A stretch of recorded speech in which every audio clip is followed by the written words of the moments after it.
Hello, hello, hello. This thing on? Maybe? Oh. We're here. Hello, everybody. Almost here.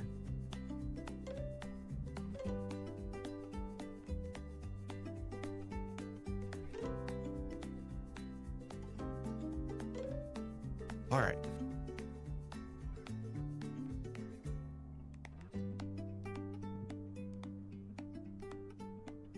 Here we are.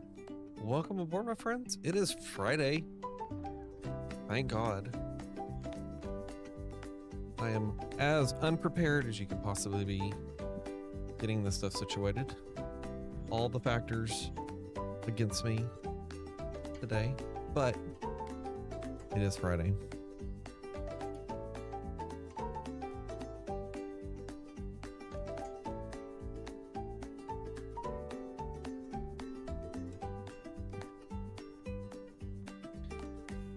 We're getting there. We are getting there. Oh, and Lucy has joined us. We don't have a Lucy cam though. Cool. All right, everybody, welcome aboard. It is Friday, thank goodness. I've been as prepared as I could possibly be getting this stream up and going. The planned time to get this party started was going to be 7 o'clock, but traffic here in good old Tennessee decided to pull what it does best, and what is normally a 30-minute commute turned into over an hour. Not to mention the fiancé needed to get her back cracked over at the chiropractor. And then of course we had to have dinner because everyone's got to have dinner. But ladies and gentlemen, we are here. I'm here. Welcome to the stream. It is Friday, as I've said 10,000 times. How's it going? How's everyone doing? We're chilling. I'm having me a nice glass of what a lot of people would call water. We're gonna start turning this into a chill thing where we're gonna have a beer on Friday. And right now we're having a nice Michelob Ultra because that's what's on tap right now at the house. We get what we can take. That is our beverage for this evening. We're hopping in the brand new and freshly updated iniBuilds A350, just like everyone else and their dog is doing right now. So we're enjoying the hype. I have done exactly one flight in this plane. It was a lot of getting used to and figuring systems out, as it normally is flying a new plane.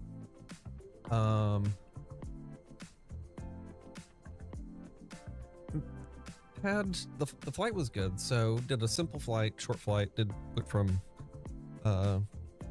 Nashville to Memphis. Good, 30, 45 minute flight, especially in a plane with this much power. And everything went smooth. Had to learn a couple of quirks. I thought I had, unfortunately, or I thought, emphasis on thought, dealt with the Wasm bug that was going on. Turns out it was a good old ID10T error on the user, and just a matter of learning the plane. So here we are in the updated version. We'll see how things go. Give it a try. A little bit longer flight today. So the flight we're doing, so when I do the flights for this channel, I think we're gonna go for mostly real world ops. If there's just something we want to fly or do that doesn't make sense, then we'll do it. It's fine, we're chill. But ultimately, we're just gonna do whatever. This is not normally a real world op. This is Delta, what is our flight number today? Delta 389, which if we come over here, let me bring this up and take a look at it. So this is the info on the flight. So during some downtime, I was researching some flights, figuring out what I want to do. I don't have much scenery over the rest of the world. I've mostly got it in North America. And so I'm looking for mainly 350 flights that are here in North America. I've got some New Zealand stuff, fun things like that. So this flight piqued my interest because we are going from Detroit to Winnipeg.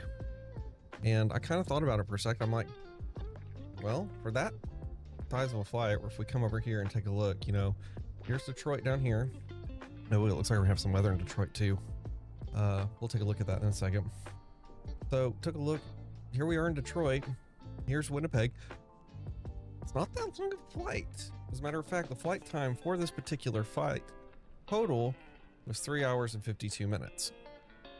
So while this particular flight did actually happen to be a real world op, it is not normal operation. So what I've deducted is it looked like we had a bit of a diversion, is what it is up here, because this flight normally is going to Shanghai from Detroit. And as it would appear, looking over here, the plane did not make it to Shanghai. It went to Winnipeg. So, but because the flight happened, we're doing it. Now, there's going to be a little bit of a difference if we come over here to this fun stuff and swap this guy out. You'll take a look up here where we're not going to have this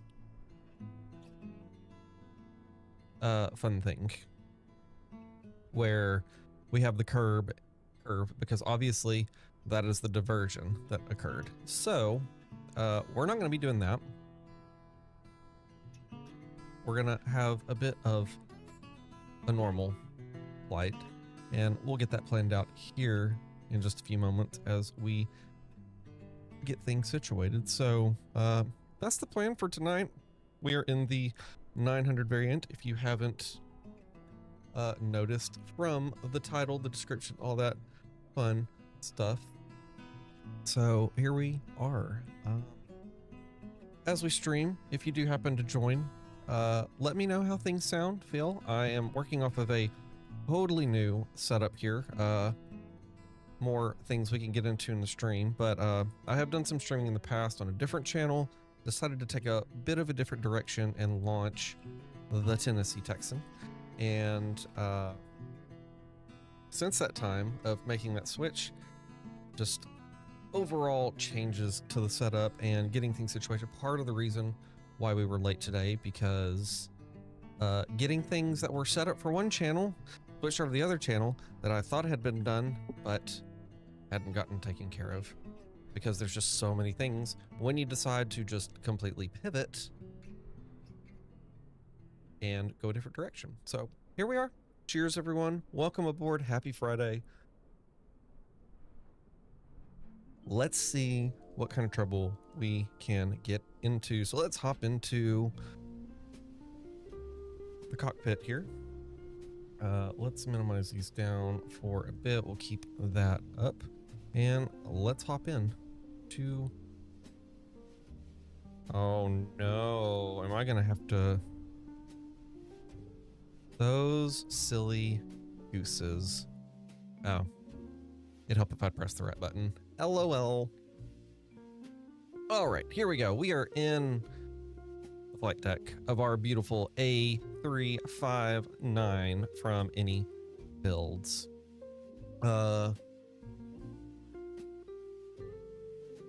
Frames are a little rough, but that is my part.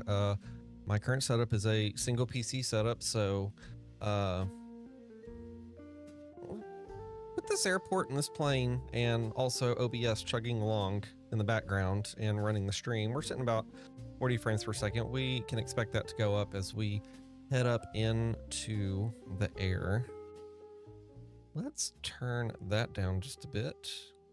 I'll turn some game sounds up and see how this goes. Let's see if I can remember from last night what we need to do. So let's hop up here to the overhead. We are in a complete cold and dark state. So we're gonna come up here. We're gonna go bat 1, bat 2, and our emergency batteries. Let's turn that volume up just a little bit more so we can hear these fantastic sounds of this plane. And we do have external power. Let's get those on. Bring the sound up.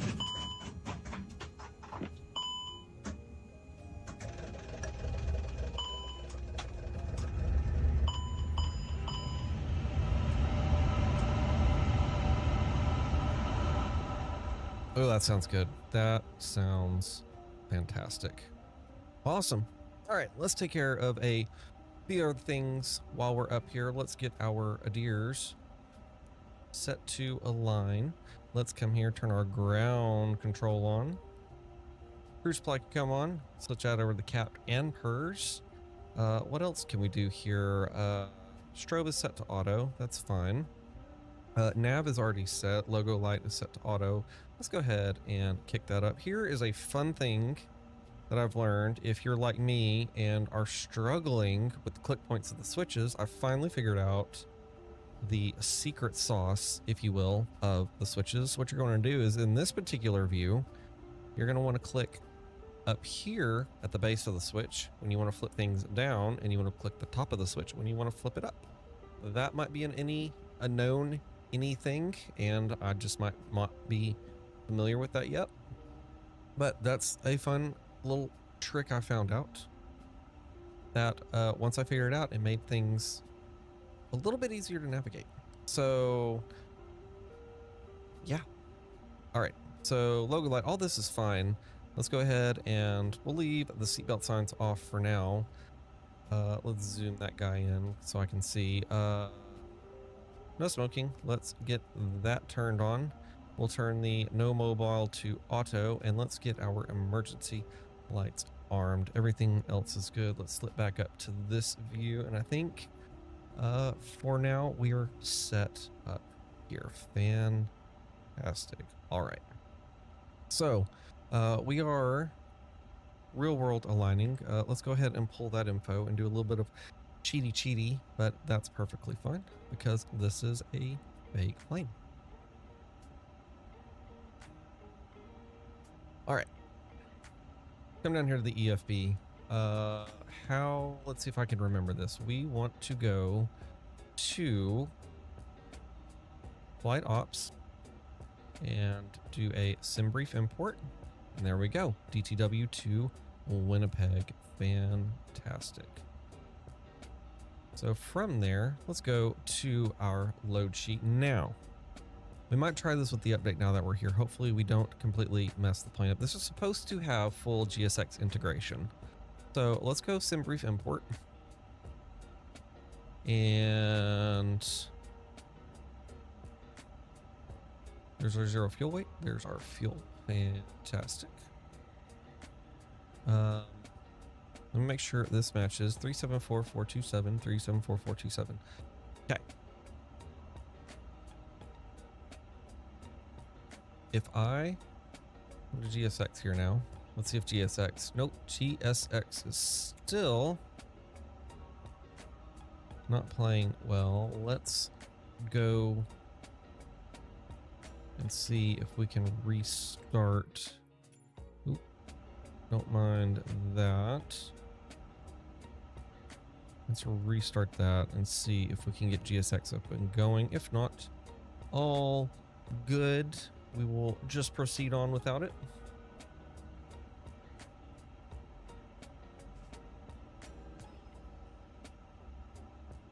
So the goal is this particular flight, this inaugural stream, we're not going to do any ATC, not going to do any beyond ATC or say intentions, nothing like that. I want to get to know the plane, get a feel for the plane. before we jump on to anything else, because frankly, this plane is a bit of a handful. And if you're used to the A320 and how relatively seamless it is to set up and get going, this has a little bit more finesse to it. And so I figured before we jump into we're outdated. I should have checked that before we hopped on, but it is all good. Let's go request boarding and see what happens. So there's that. Pop out here. Loader is coming on up.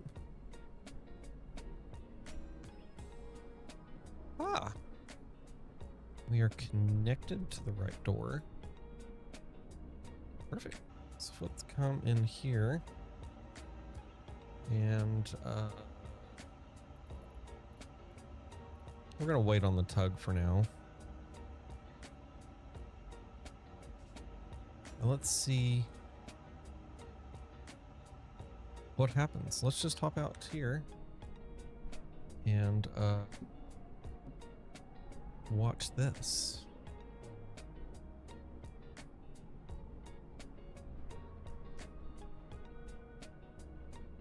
All right, there go the passengers.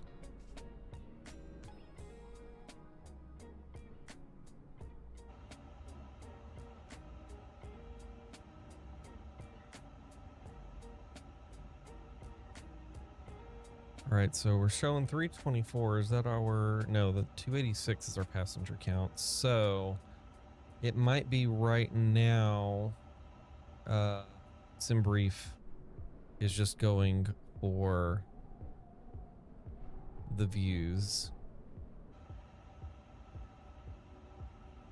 And I probably should have... I definitely should have checked GSX before I got this going. One of the other many things that I should have got situated before we got going here.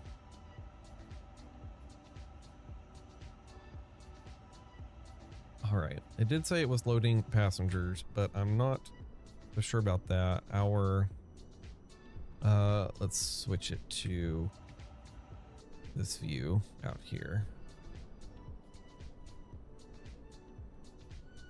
All right, we've got pallets starting to head in.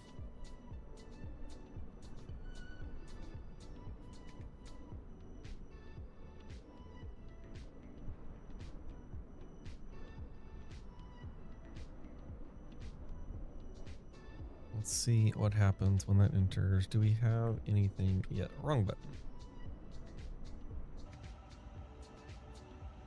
Oh, things are happening.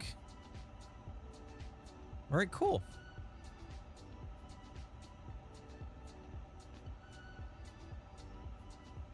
All right, so we'll keep an eye on that. Got the baggage going in.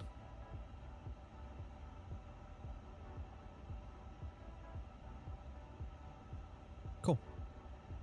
All right, so while that is doing that, let's come down here to the FMC and see if I can remember all this fun stuff. So we can clear this for now because our adheres are still aligning. So if I remember correctly, we want to go to init. Okay, this looks familiar. We're going to go company flight plan request. And let's see if we get our information. Okay, receive company flight plan. Go insert. Dallas 89, Detroit to Winnipeg. Flight level 400 today. Let me verify that. That is correct. We are showing a cost index of 64. However, at the moment, we're going to change that to 5 so we can get some better climb performance. Once we get up to cruise, we will switch that back to 64. Okay. Let's do a company wind request, just because why not? Received company wind. Insert. Okay, that is done. So that being there, we should be able to come over to the flight plan. There's DTW, there is Winnipeg. All right, so since we're here at this point, let's come over here to the good old Navigraph and bring that up for y'all and take a look at our departure. So it looks like what Navigraph has set for us right now is departing off of 2-1 right. So let's just verify that it's showing a 18 knot headwind. We'll bring up this METAR and take a look at it. DTW 250-18 gusting. Ooh, I need glasses. 258 gusting, 250 at 18, gusting 28. 10 miles visibility, broken at 70, broken at 9,000, broken at 7,000, broken at 9,000. Altimeter of 2,937. We won't verify that. Okay. So 250 at 18, guessing. So definitely come down here and take a look at this chart right here. That is going 2-1 right, which is 216. That is perfect. That is aligned with what we want there. So what we're gonna do, let's we'll come back to that in a moment and brief that. So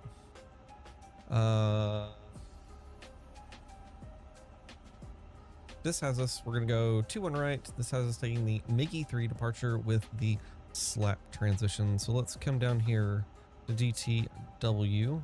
We have our nav accuracy upgraded. We can clear all that out. Perfect. Okay, DTW. Departure. We're going to be departing off of 2-1 right. The MiGi.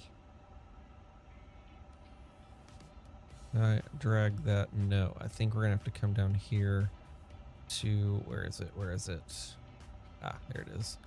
I need to use this guy.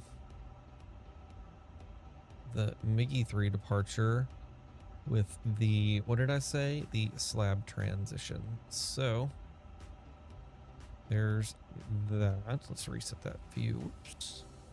Too far, too far. Insert that into the flight plan. Perfect.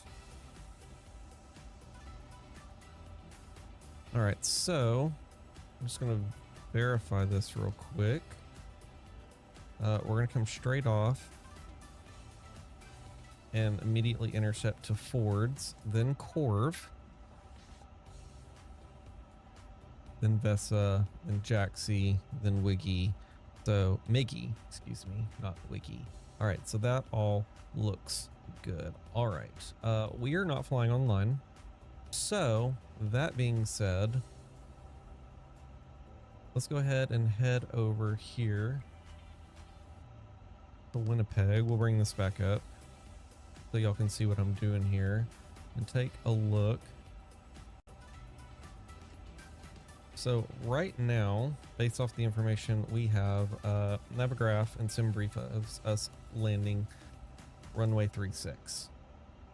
So if we take a look at the approaches into 36 and see what options we have here, we're going to end here. What I'm thinking is we're just going to take the final. So we'll kind of do some Victor vectors around ourselves and head right there into final. We could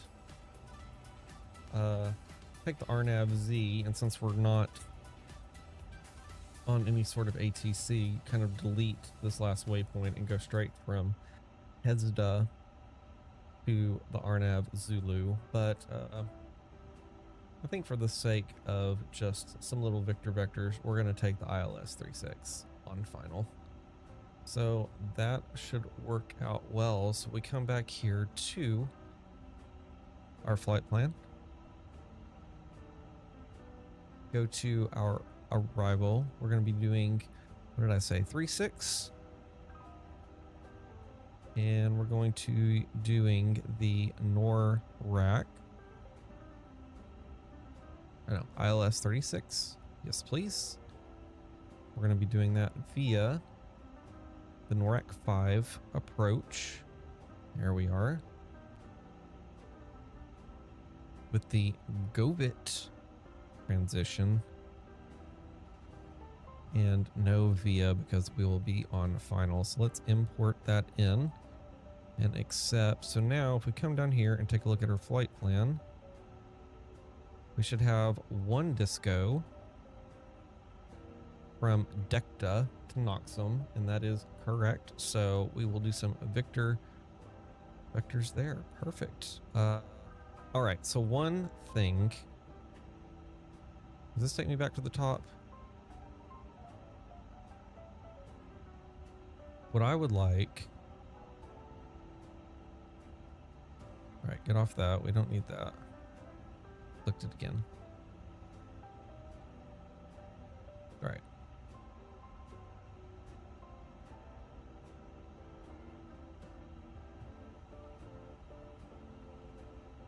Take that back to the top.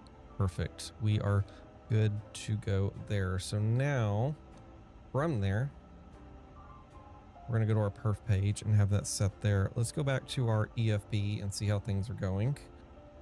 We're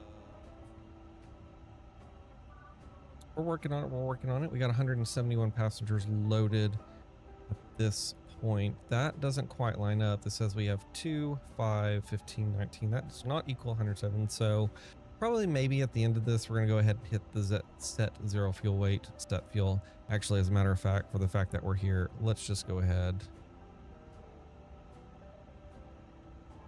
and do that. We'll explore the other features and figure that out as we go, but we'll let GSX continue doing its thing. So now that we have that information, let's come down to our takeoff performance. We're going to go sync the FMS. Perfect. Let's sync this over here. I think it's dry. Is it dry in Detroit? We got some clouds. Ooh, those frames. We're getting 16 frames per second right now. That is not great. Let's minimize that. Maybe that will help a little bit. All right. Let's do flaps 1. Air conditioner can be on, and we're going to be nowhere near full. So we should be good on flex. So let's hit compute. V1 133, VR 138, V2 146. That looks fantastic. So let's send that over to the FMS and confirm that information. Packs are on, NTI's off. Everything is good to go there. I think, if I remember correct, no. I think that's all we need to do. So we're going to leave that there for now. Come up here. We will go ahead now at this point and get the seatbelt sign, or seatbelt. Yeah, I cannot talk. The seatbelt signs on. And where are we at? We're at 227. Yeah, let's go ahead and get the APU fired up. So let's just hop around here for a second.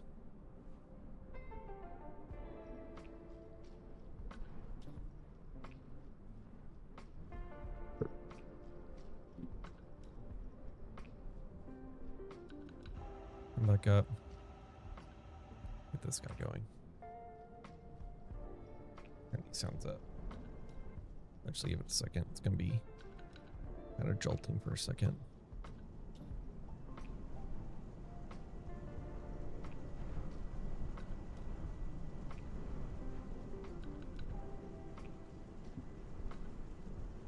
I think we just missed the startup sounds.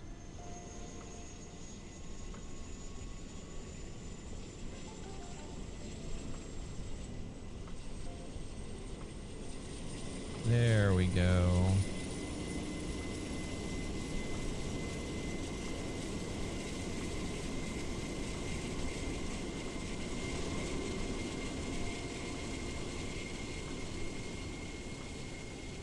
Alright, so we missed out a bit. It's all good.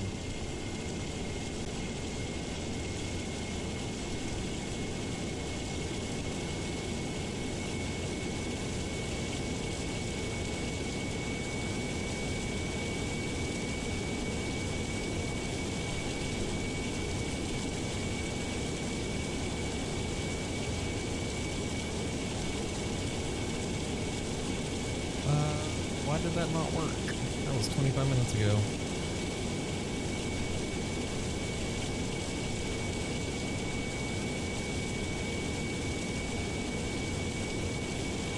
Interesting.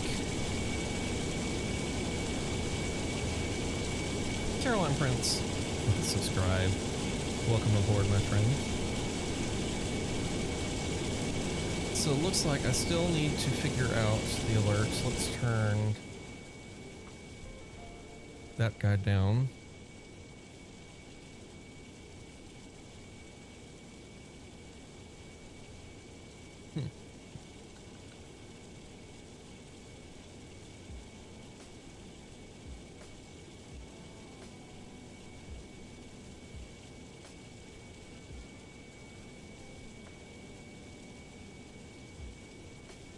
Ah, that might have been why.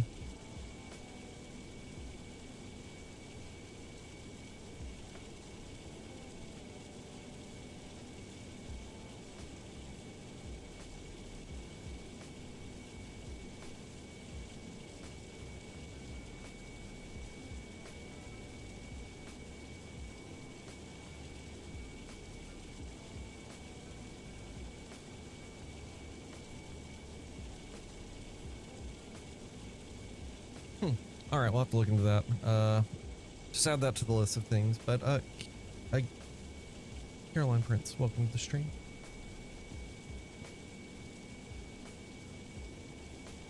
Cheers. All right, APU is on. Let's jump back into the flight deck. I'm gonna get things situated here. Cool. So I think at this point, we're just waiting on the last of our little passengers here.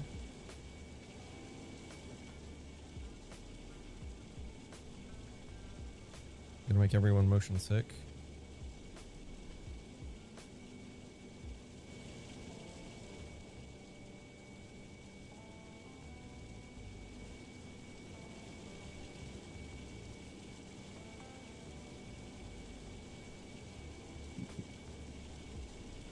Okay, one other quick thing that I forgot to do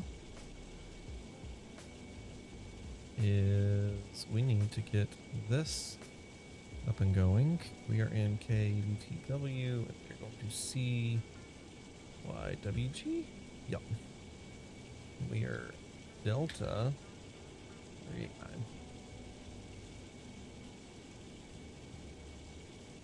Alright, if I go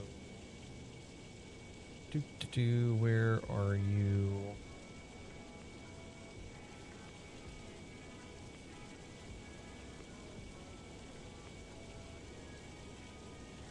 Let's see. Alright, ignore the blank screen for a second.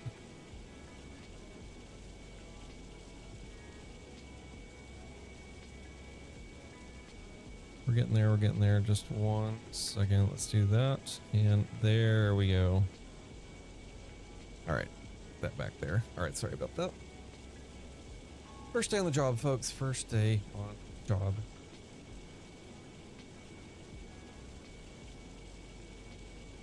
We'll do some playing around with that once we get up into cruise. Where are we at? We're close. Are we almost good to go?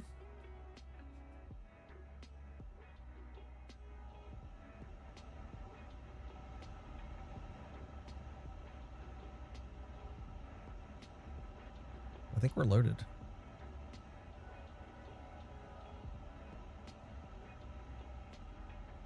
Okay, so the only other only other thing we need to check real quick. Let's go brief our departure.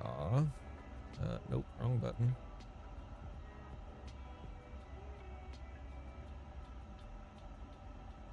All right, bring that guy back up. So if we bring up the charts, we are doing the RNAV MIGI. We are coming off of 21 right. So if we come up here and take 21 right, climb on heading 216, intersect course 252 to cross forwards at or above 4,000. Then on track 314 to cross corp at or below 7,000, and then on track 357 to cross base at or above 15,000. So again, we are not dealing with ATC tonight, so we're gonna be a little bit of a lazy pilot, and we're gonna just bring up 17,000 off the bat and get that situated. So we're gonna come up over here to our altitude and get this set to 17,000, and that should be good to go. I think that's got everything set. We have flight plan, we have our performance, and we have our passengers. So I think we're good.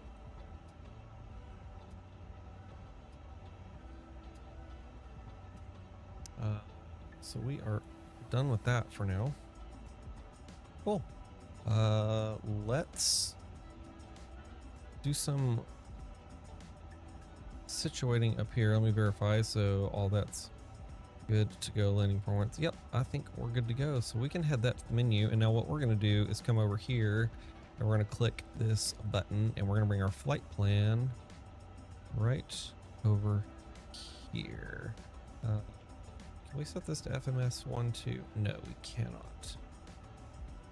But we're going to come over here to the surf page, and one thing we do need to do real quick is we're going to set our squawk. We're going to just keep it at 2,000 today. We're going to go auto PA only. Confirm. PA only.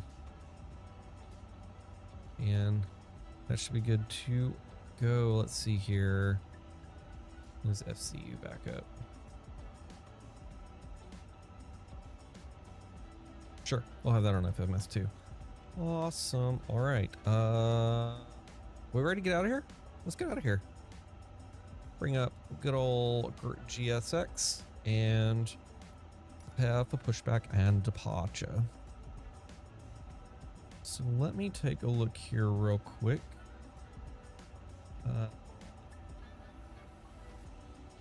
Y'all are more than welcome to take a look with me. How do we want to get to one right? Looking like we're gonna head out here on, gosh, I can't read that, whatever the heck that is. Uniform 9. And then looks like we're just gonna head over here to Gulf. From Gulf, we're gonna head to Victor, and then Victor on to Mike, all the way to 2-1 right. Does that make sense? So, since we have this feature, we're gonna go uniform, cross Foxtrot, go to Golf. We're gonna cross 9 left, and then join Victor, and then from Victor, we're going all the way down to Mike. Sounds good? Sounds good. Awesome. All right, that can go away. I'm not hearing GSX sounds, and I ran into this issue yesterday. All right, so I definitely need to update GSX because I did not have sounds yesterday, and they are definitely set.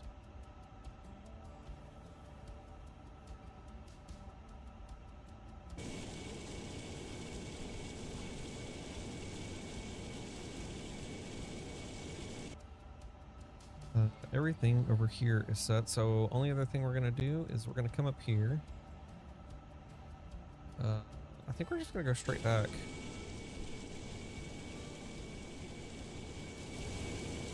Actually, we're gonna go tail to the right. So nose left. All right, Release parking brakes. Let's get the APU bleed on. Releasing the parking brakes, and let's get our beacon light on.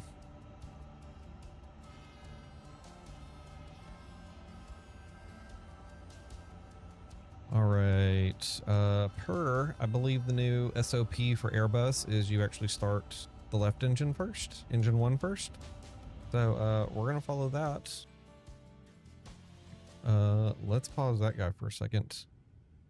We're gonna bring up these sounds and listen to these engines start up. All right, headphone warning to those listening with headphones, because it's about to get loud. Ignition mode 2, start, and engine 1 is now coming online. I'm gonna shut up and let y'all listen to this.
Listen to those kittens purr.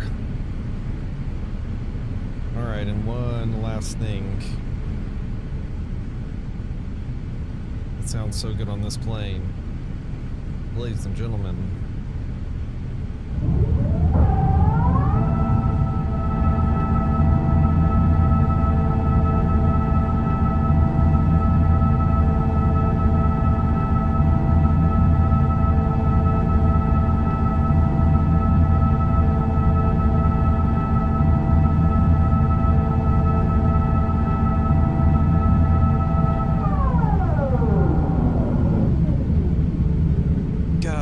Sounds are fantastic. All right, we are back.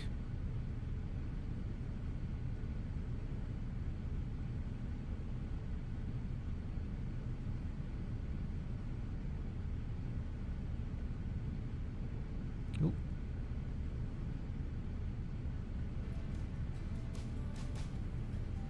Cool. All right, last few things we need to take care of You know what, guys? It would honestly probably really be helpful if we turn the fuel pumps on. Did the engines die?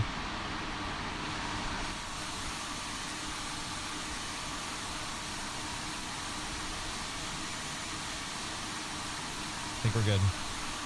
LOL. All right. Last few things we need to take care of here. APU bleed can come off. APU can come off. Come down here. Let's turn traffic on, even though we don't have traffic, but we'll turn it on anyway. And constraints. Have those guys on and ready. Come down here. I'm gonna arm that guy. Again, no ATC, but we're just for good measure gonna get in the habit. We're gonna turn that on and turn that up. That's great. Flaps are set. And our only other trim thing that we need to do is set our trim, which looks like, from what I can tell, down here is set and ready to go. Guys, I think we are ready to taxi. Oh, and of course, auto brake. We'll get rolling and then we'll do our takeoff config test. When I was playing with this yesterday, I noticed that, excuse me, sitting here, I would click the takeoff config and it wouldn't work.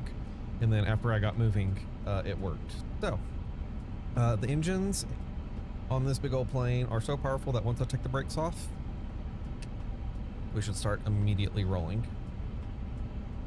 Awesome. So, one more quick brief with y'all on our taxi route. We're going to come up here and take Uniform 9 over here, cross Foxtrot and Golf, crossing runway 9 left, 27 right. We're going to come here and join Victor for a brief moment, and then Mike the rest of the way until we get to Mike 6 for 2, 1 right. Does that sound good with y'all? Sounds good with me. Let's go ahead and get our taxi lights on. Strobe, we'll set that to auto. Logo light is cloudy, or logo light is cloudy, so we'll go ahead and turn that guy on. I believe I'm gonna need to adjust my sensitivities on my rudder pedals, because they are super sensitive. Okay, I did this yesterday and I think I missed a step, so we're gonna pop the brakes here for a second and come back down here to the EFB. Now yesterday this said initialize weight and CG. This tells me that I've missed something, so let's go back to the init.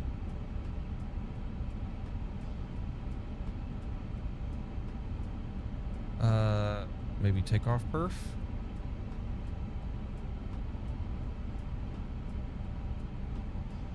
Oh, you know what?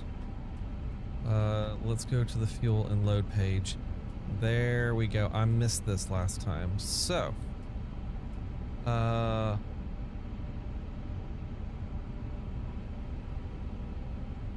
wait and CG. Am I missing something here? We have all this. Number of passengers. I closed that. Let me look here on the OFP real quick. Our passengers for this trip is 286. So let's enter that. 286.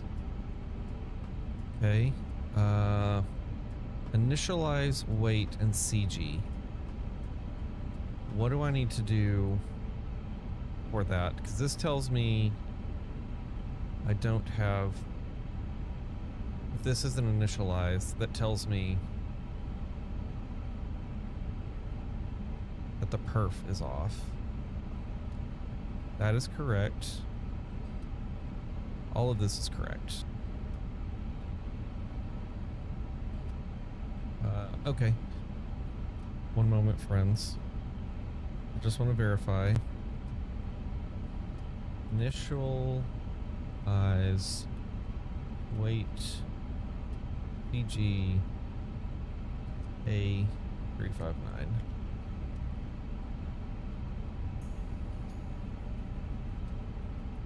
And all 8320. Okay. Initialize weight and CG.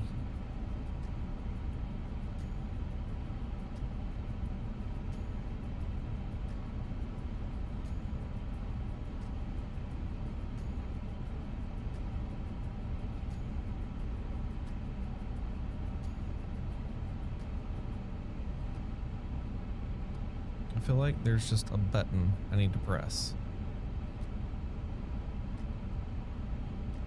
Because right now that says our takeoff weight is 0 pounds. So if I come back down here to our load sheet,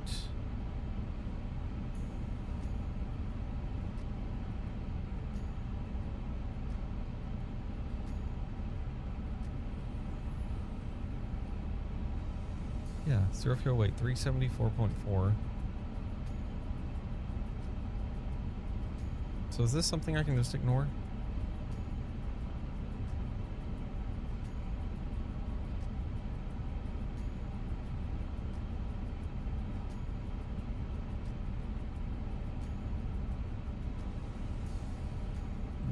iniBuilds A359.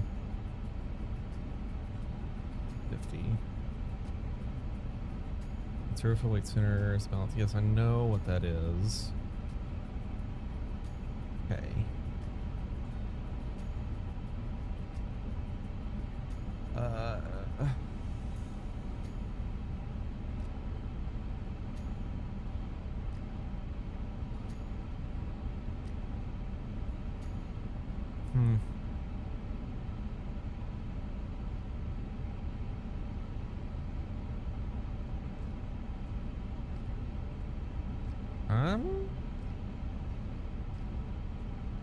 I'm assuming yellow is the all right, I'm gonna go with it because I've got everything situated. Is it needing this like final?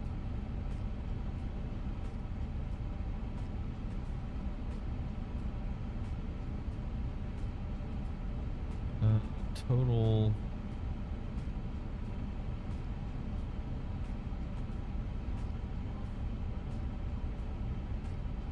Actually, reserve alternate final.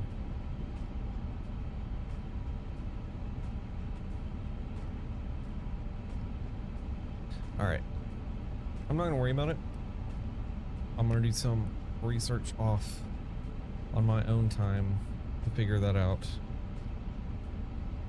so we don't waste any more time. Let's get in the air.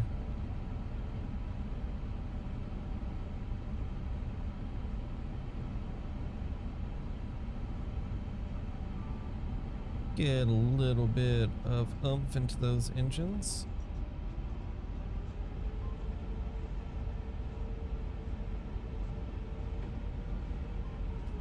Oh, don't mind the stutters. That is this literally loading in as we speak.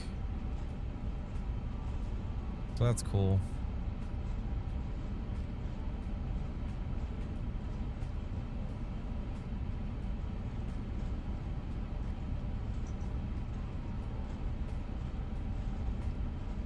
Alright, we gonna make a right here.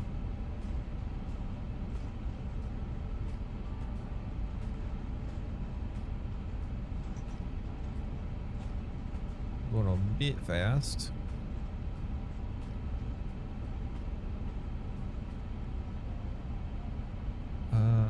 Now that we're moving, let's come down here. The takeoff config check is right there.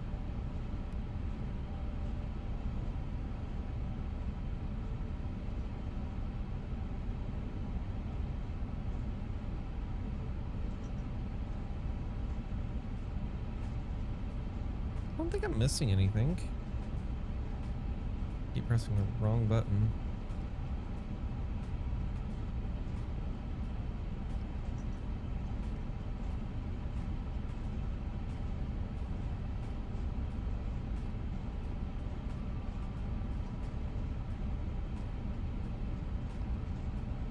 across here and then take a right.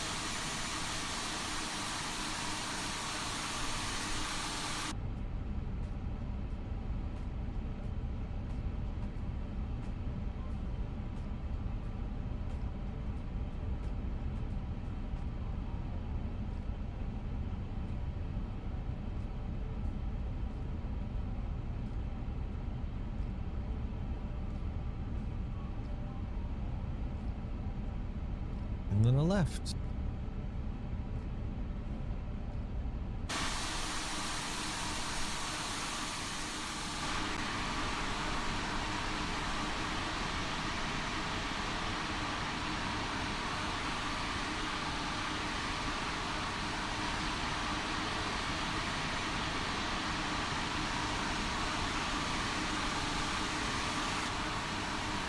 Don't mind the crazy taxi.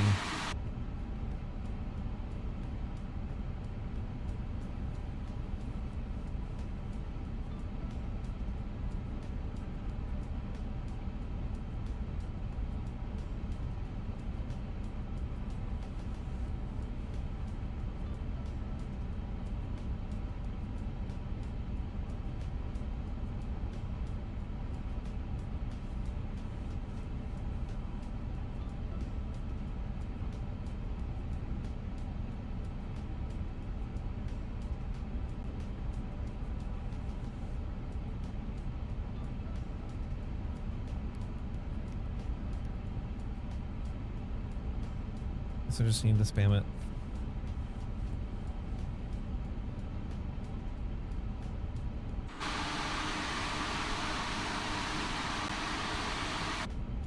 Don't mind the jittering. That is the frame gen mod doing its thing.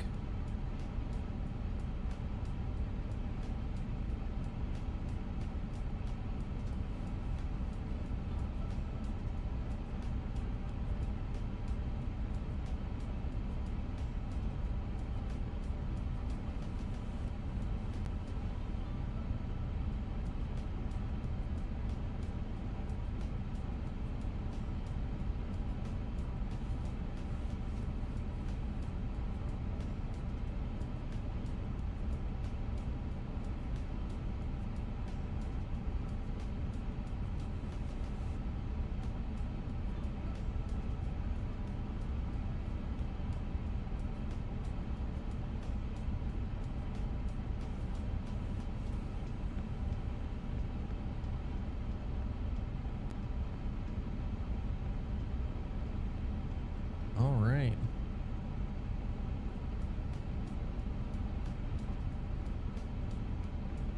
Honestly, I think we're gonna take this guy right here.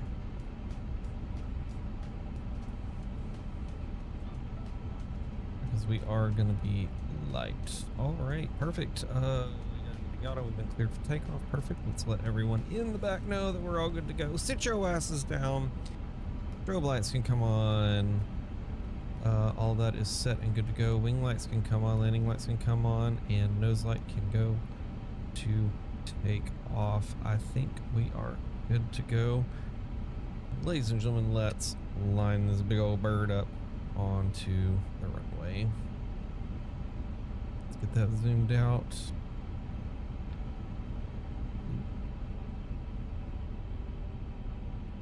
A little bit of the Microsoft brake bug.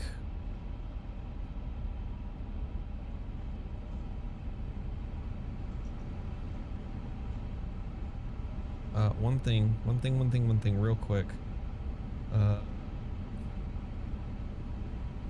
Do we have any initial restrictions speed-wise? Does not look like we do. Alright, so what I learned when I flew this last night is this plane, when it is light, will speed up like nothing else. And what I learned is the flaps actually will retract themselves if you start overspeeding them. So try not to do that this time. Let's see if we can get a good lineup. We're gonna go quite a bit far forward because this plane is comparable to the 777. All right. Let's see how this lineup goes.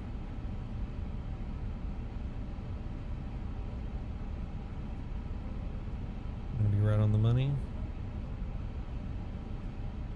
Maybe.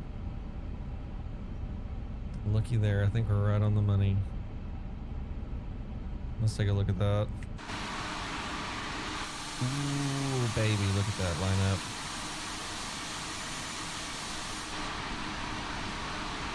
I may not be a professional, but that was pretty professional. All right, my friends.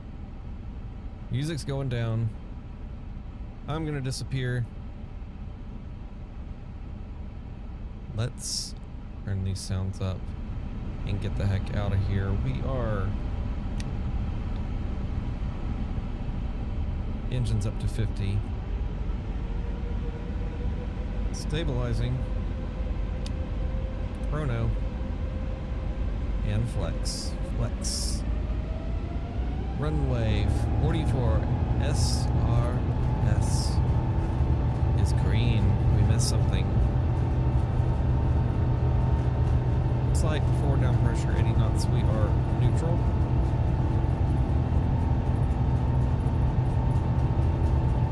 V1.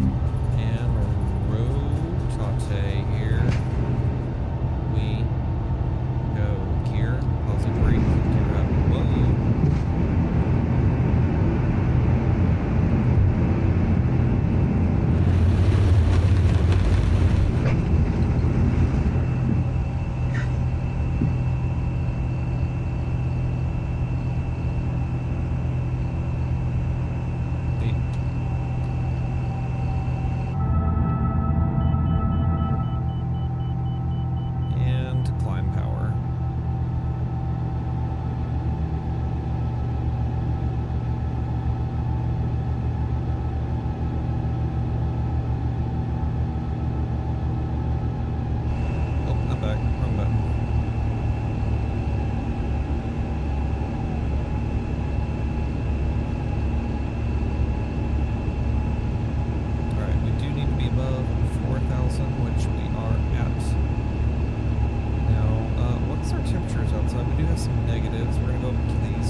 So we're going to go ahead and ignore those altitude restrictions.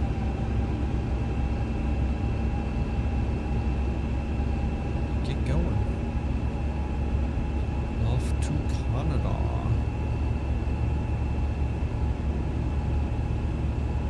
Keep the ante nice on just a bit longer so we can clear this mess. We're gonna hand fly just a little bit more. I'm not quite used to it, so the ground physics was a little weird. I feel that there's definitely some setup I've missed, because now we're saying speed limit exceeded. The plane should be adhering to what is in the flight plan here, so I'm not sure.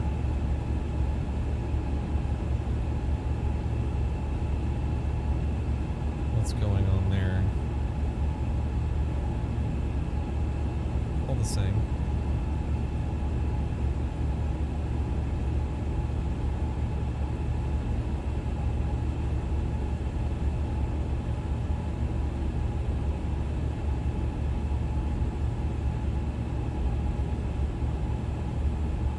Start into our right turn. Do have things configured to where this is very heavy on the side stick,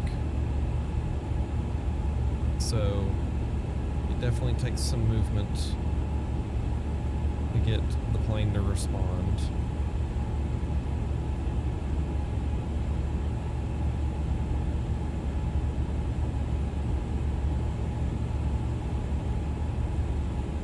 Keep that eye on instruments here so we can get out of this mess.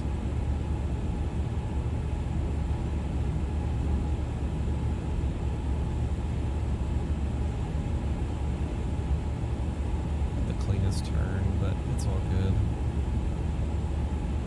We'll even it out and then join the line and get it situated here.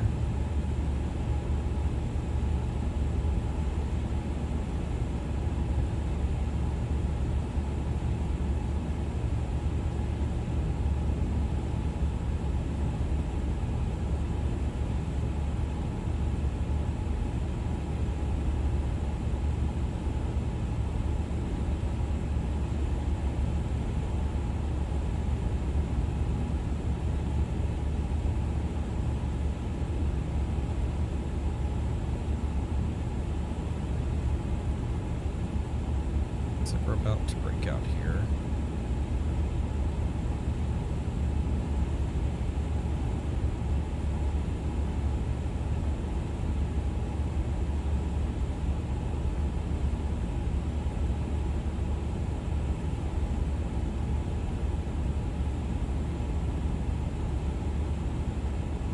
All right, let's do a little bit of a right turn here, join back into the flight path here, and then we will go Autopilot 1, just like so.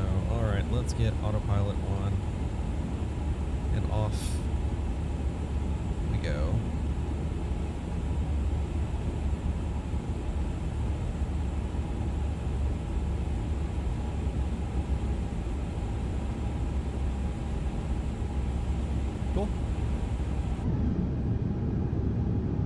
And there we go, my friends. Off to Winnipeg.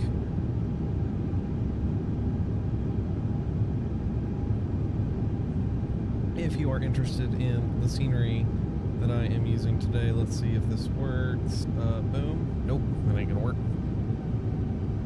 I really, really wish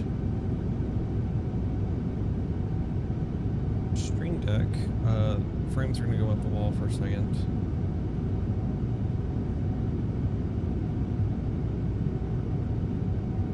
We'll get that figured out a later time.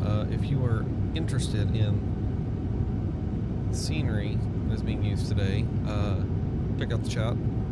Nightbot should be hopping in here in just a second with that information if I spelled that correctly or used the correct command. I don't even know my commands. There we go.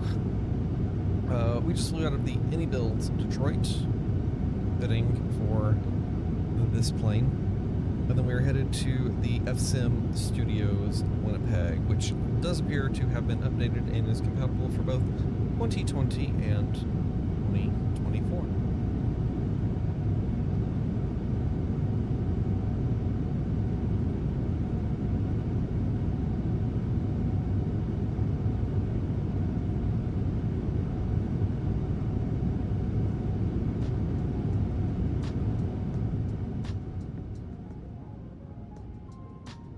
Turned down so I'm not blowing y'all's ears out.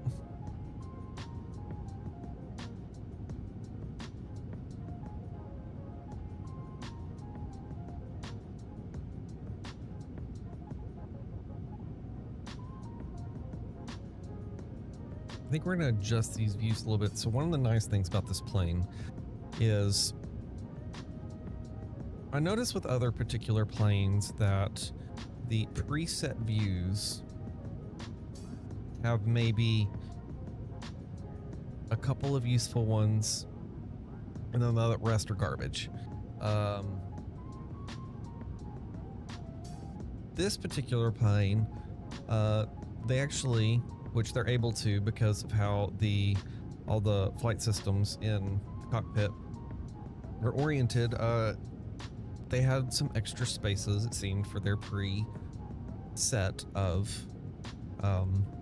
views. So right off the bat, the view that we're looking right now is just a slightly adjusted view from what they gave out of the box, which is nice because normally you don't get exterior shot views. Most of it is all the different places that you have inside flight deck. So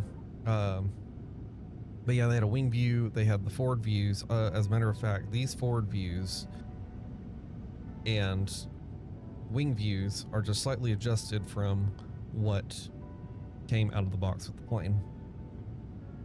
So there is that.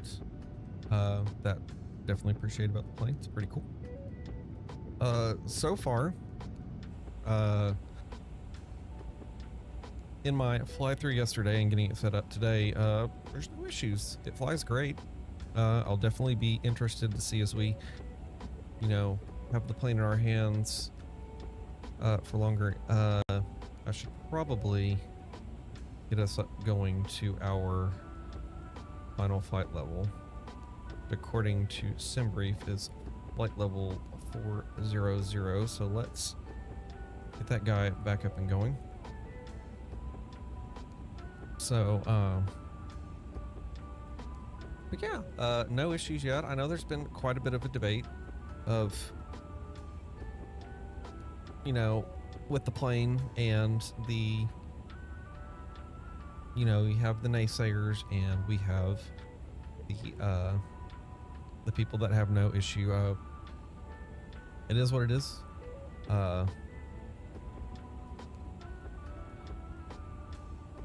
You know, do your research.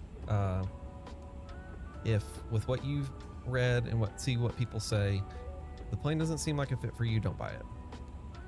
If you're an enthusiast and you know, like right now, one of the big topics is if we go for a little walk here, short captain.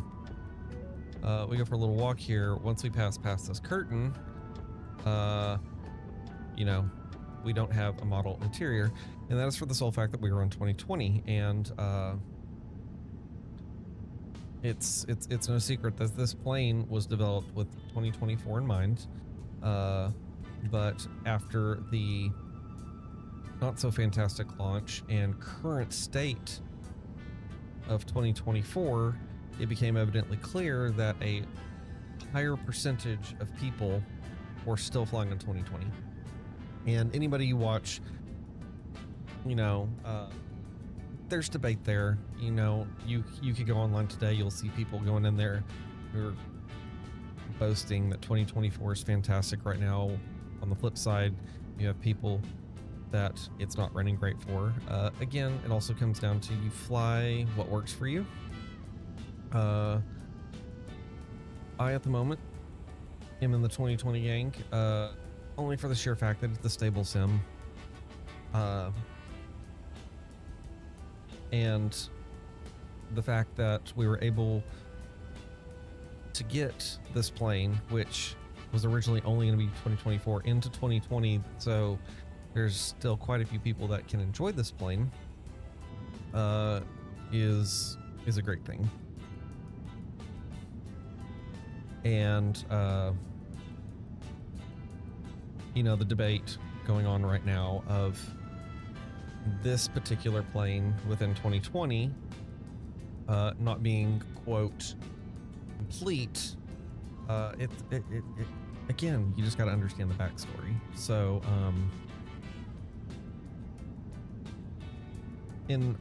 again, this is my second flight, so as things go, opinions could change, but as of right now, this plane is fantastic, and the other content creators that I've seen who've flown this plane and have had good luck with this plane, you know, they're enjoying it too. And I personally think it's a solid hit. And with continued updates and, you know, with the eventual hopeful stabilization of 2024, and eventually getting into there with more third-party content becoming available, you know, I'll be curious to see how things go. But at the end of the day, look at what we're getting. Look at what we've gotten. The last year and the coming years, couple of years, few years, you know, the lineup of planes has really grown. And, you know, I've not been part of the active flight sim community well, I've been in the sim for about 2 years now. I've actively watched others fly for probably the last 10 years. But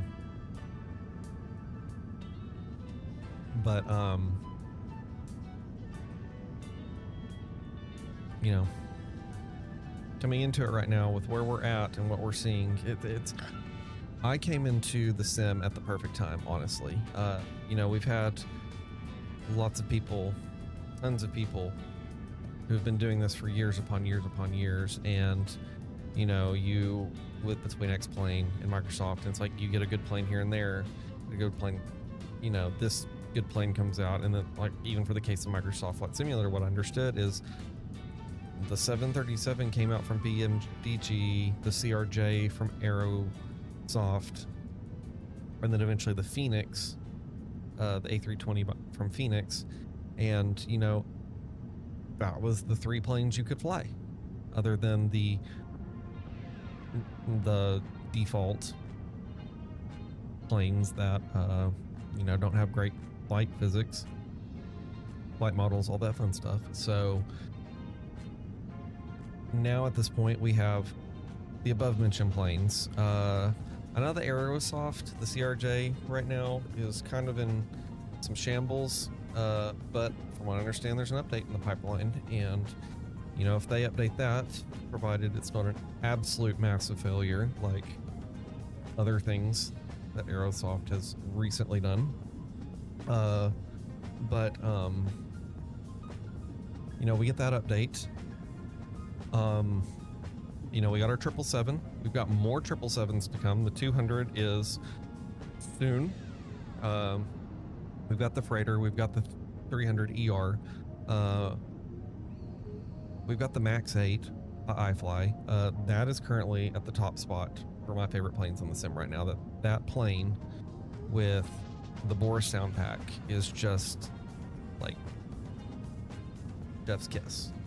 Like, top plane. Of course, the PMDG lineup, you know, above mentioned. We've now got the A350 from iniBuilds. 2 variants, by the way. That's the other thing that's been discussed is, you know, the conversation about whether the price is fair or not.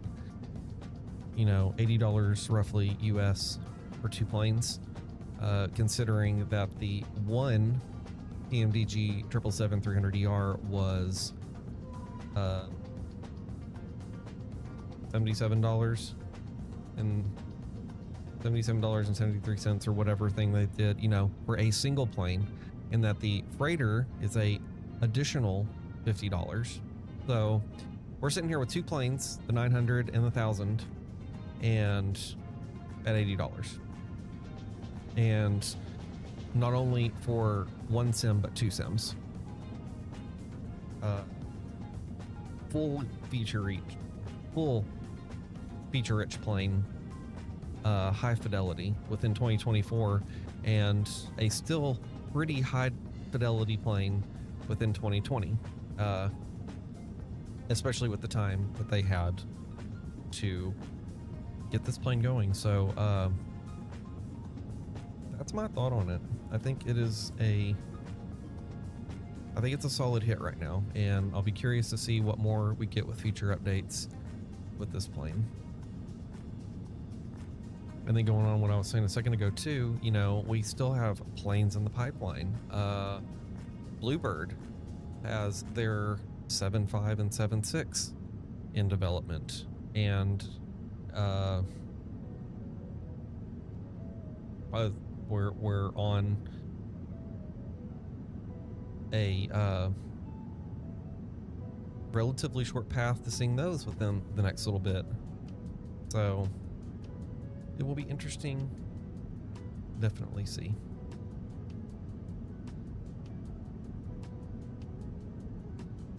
We probably need to go check and flip to standard altitude.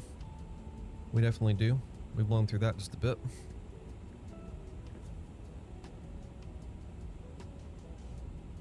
On our way up to flight level 400.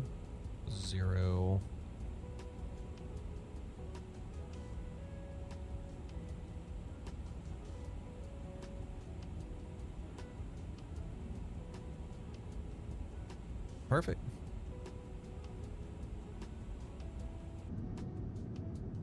Oh, bad pilots, chat. Bad pilots. Let's come up here. That can come off. We don't need that anymore.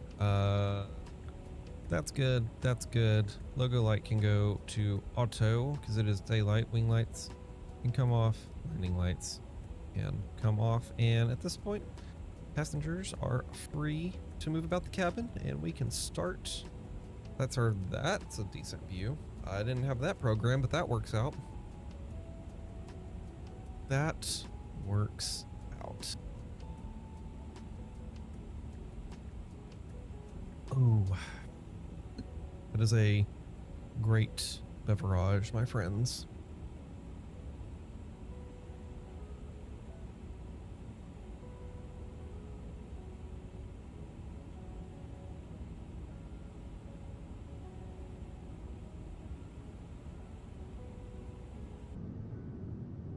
There we go. A lot of cloud cover, which we did. Let me bring that up again. Just a moment. I think the weather was just around Detroit, or no, we might be going over the weather. Hello, ownership.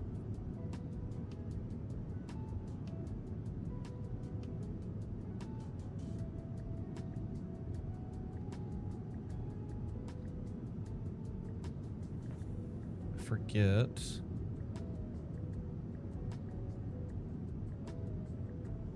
Where I need to go. Oh, right there.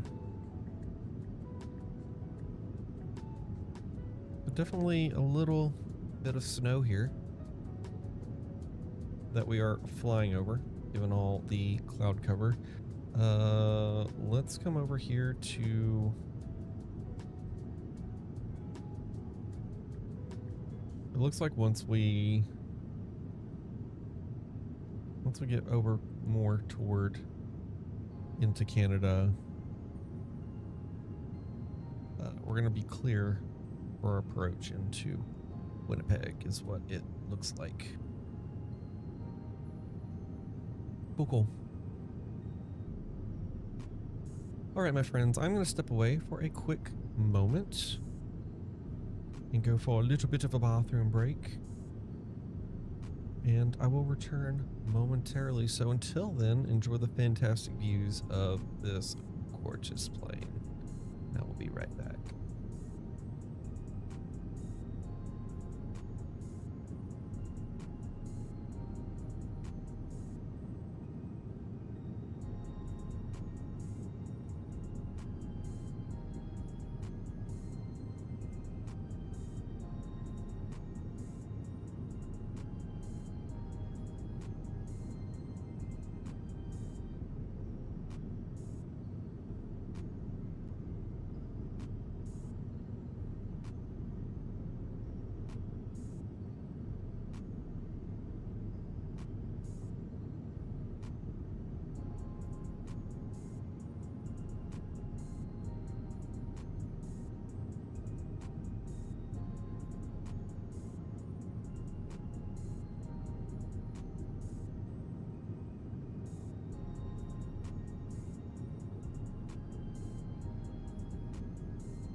All right, friends, we're back.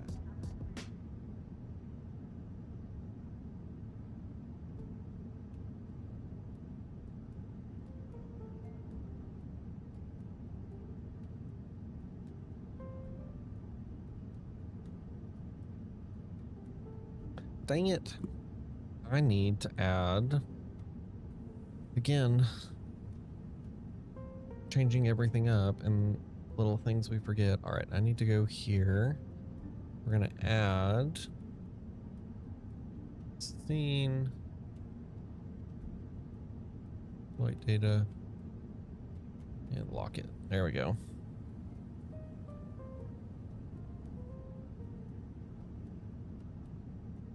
Cool.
Think that's got everything situated. Awesome.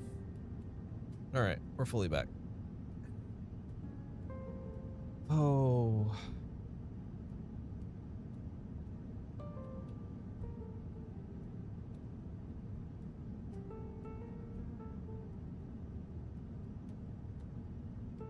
So let me see here.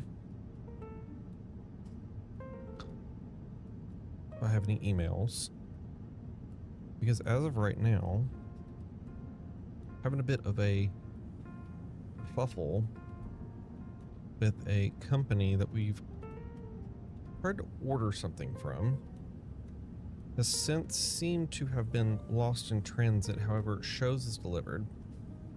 Unfortunate. That is important. Here in a second. So the trend right now is these cheese graters. I guess they were featured on Good Morning America or something. But a colleague of mine had pointed them out, and the particular brand that she had pointed out was doing a deal where you bought 2 of them, you got some percentage off, and it's a decent deal for what it was. And so let me see if I can bring it up. That's so I can tell you what brand not to buy for anyone who wants to come to this TED Talk journey.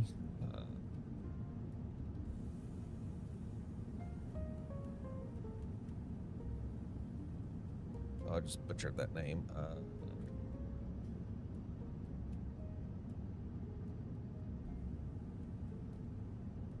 Here it is. So,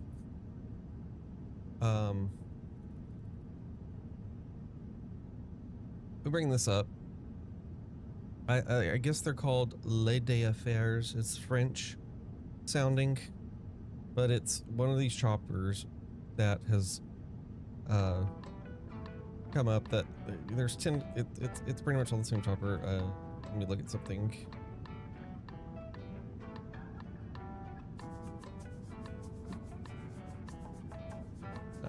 Let's see here.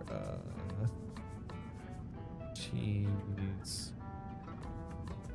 grater. So we come here, bring that back up, and you know, we have your standard one, but it's all these different varieties of these cheese graters. Pretty much they suction to your countertop, and grade cheese, obviously. But then they, of course, have different blades. So, you know, you want to slice, you make hash brown, just various different types of cuts. And so you see these particular styles where they're smaller and they have a smaller opening. So when my coworker brought these up, she insisted on this particular one because, no, go away. The opening for this particular one, bigger opening, and I've seen the videos to where people have put them up side by side, and the ones with the smaller opening, all the cheese gets stuck in there, and then you're stuck trying to, you know, smack the thing against the bowl to get all the cheese out. And the one with the wider opening, it just falls out. It's easier to deal with, easier to clean, that type of stuff. So ordered these. I don't know if this is the one that was featured on Good Morning America. I don't see. So apparently this particular one was seen on these various outlets. The interesting thing, and that makes me laugh, is this rating because, well, we'll get to that. So ordered these January, mid-January, and what appears to have happened is whatever this was featured on blew up. Everyone was trying to buy them, and so ended up ordering them. The website itself said shipping will ship within 2 days. I think we ordered it January 9th. And it said on specifically on the website, I wish I had a screenshot of it at the time, will ship January 11th. January 11th comes and passes, a week goes by, and then 2 weeks. And so at that point it's like, okay, where is the grader? So emailed them, and turns out massive influx of purchases, and it's delayed. So, you know, whatever, it happens. I'm currently waiting for a backpack that it's been over a month. But the difference is on the website, they specifically said, hey, this is a high demand product and there's other things going on in the world. This is going to be delayed. So, you know, fine, whatever. So packed the patience and, you know, carried on, waited, and then got a tracking number. Was not a USPS tracking number, was not a FedEx or UPS tracking number. It appears that the situation is where, which I know this happens, they ended up shipping the product direct from China.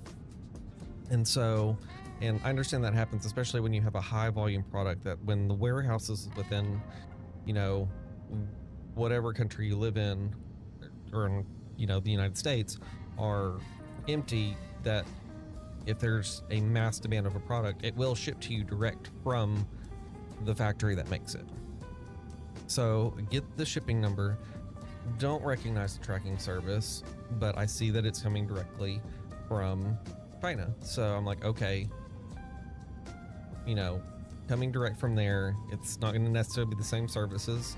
I did find it interesting that it wasn't done through DHL, because the things that I've ordered that have ended up coming direct from China have always been shipped using DHL.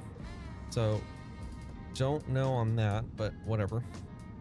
So watch the tracking, and of course sits in China for a hot minute, and then eventually starts moving, and then we get to the point where it has to sit in customs, all that kind of fun stuff, and then it eventually ends up in the States and is on the move. And so about 2 weeks ago, finally see that it has arrived in the distribution center in Tennessee. And I'm like, okay, we're close. We're about to get it. And then so updates next couple of days.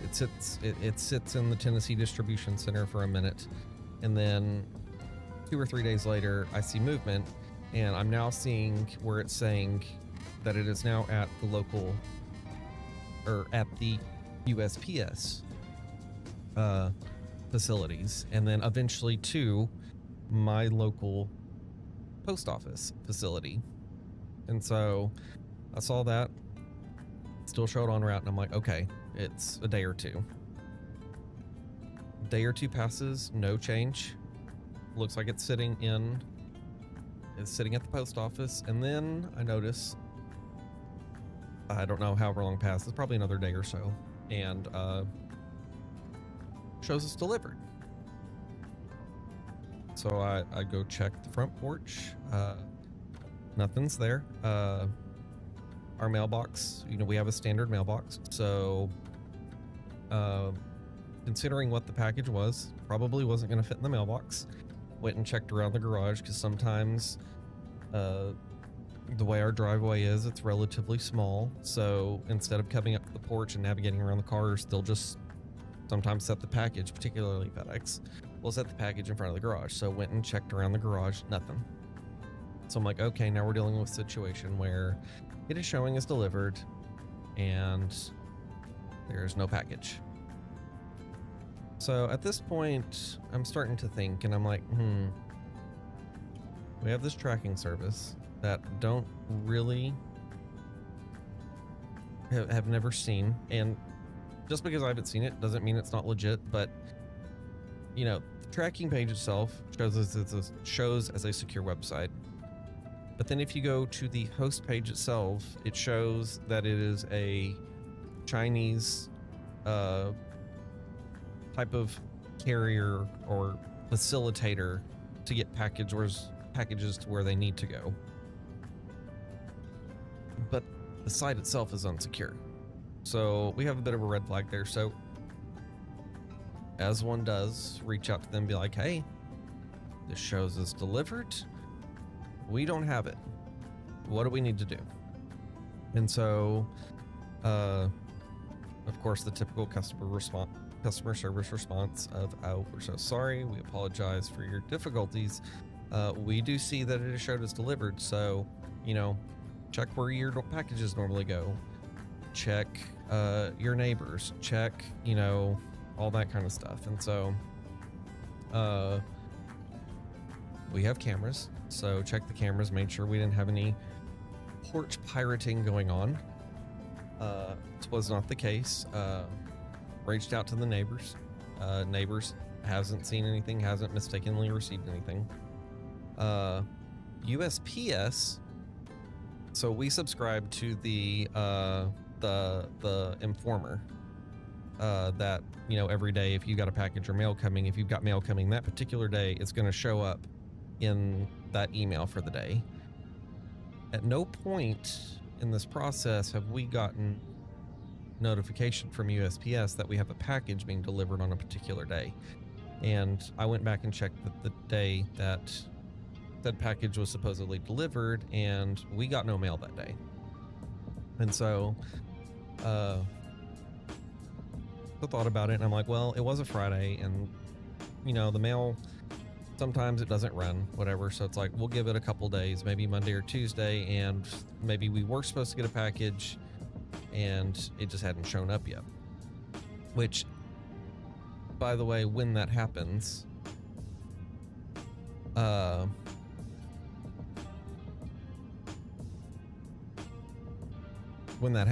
even though if mail misses one day, like say you're supposed to get mail on a Friday and for whatever reason your mail carrier doesn't deliver, you're still supposed to get an email that day of what mail you were supposed to have received Friday. And then if they miss you that day, you know, whatever incoming days, you know, it will show up.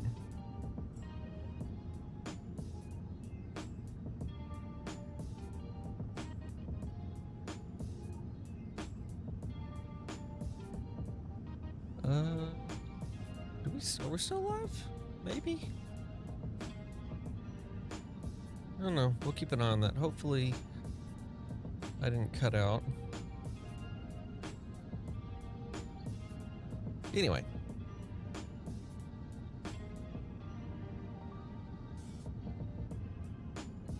One second. Let me just check something.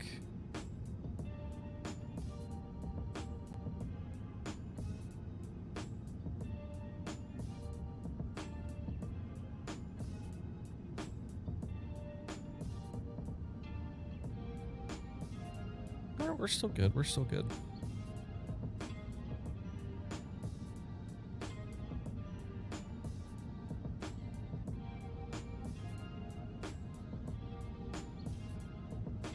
We'll check that out. Sorry, I'm getting a notification, guys, on the stream. This is something I gotta check out. Anyway, back to the story. So, long-winded story, because we need, we gotta have things to talk about. Anyway, so,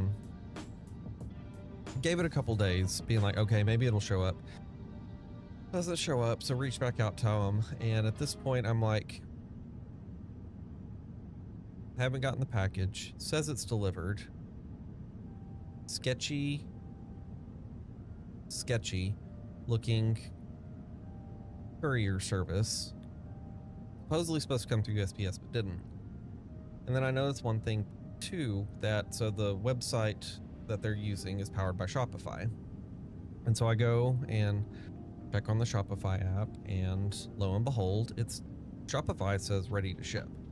It doesn't say that it's been shipped. It doesn't say delivered anything. So hold on to that little piece of information. So reach back out to him and be like, hey, you know, we don't got nothing. We don't have nothing. What do we need to do? And so they did offer, be like, hey, we're sorry you didn't get it.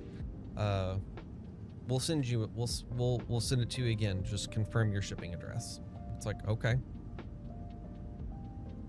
At this point, I'm like, I don't know if I want to deal with this anymore, because again, sketchy tracking. I don't recognize, goes to an unsecure website. Secure tracking page goes to an unsecure website. Shopify says it's isn't even shipped yet. And other thing is, I started looking into reviews of the product, and well, there are some sellers on Amazon that are selling the same particular chopper, grader, whatever you want to call it, and the reviews aren't too great. And a lot of reviews are like, it showed up broken, it doesn't work great, fun stuff like that. And so that, in addition to the other things, I'm sitting here thinking, I'm like, I don't know if I want to deal with this anymore. And at this point, I just want my money back. And so I reach out to them and be like, hey, appreciate you offering that, but I think at this point, just want the money back, you know. And so I get an email back yesterday being like, well, unfortunately, because we show it as delivered, no refunds available.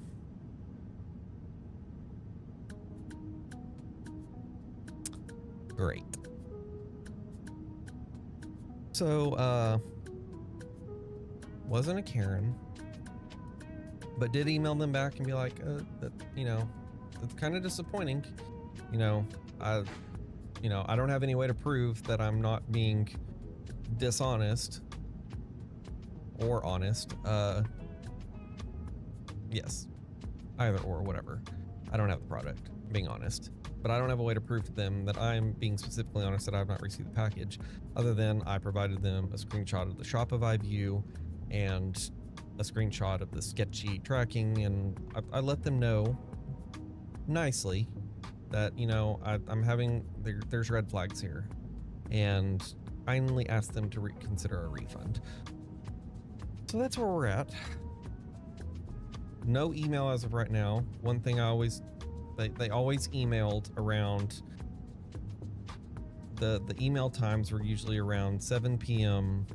to 11 p.m. Central Time for me. And I've not gotten a response for today. So all that to say, very long-winded story. don't buy this piece of crap. And if you want to buy this piece of crap, find a similar brand and do it on Amazon. Do not do it directly from the shop, because you'll end up in my case where it seems like I potentially have a sketchy tracking company that, and again, this seems legit. And it's through Shopify, which may or may not be relevant or not. You can probably still have sketchy things through Shopify. So don't buy that brand. And we'll see what happens. Probably going to be giving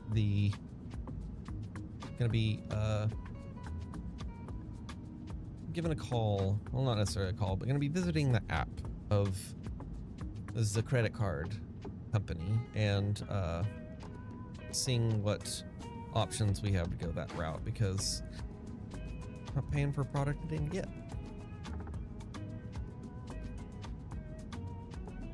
So cheers to that fun.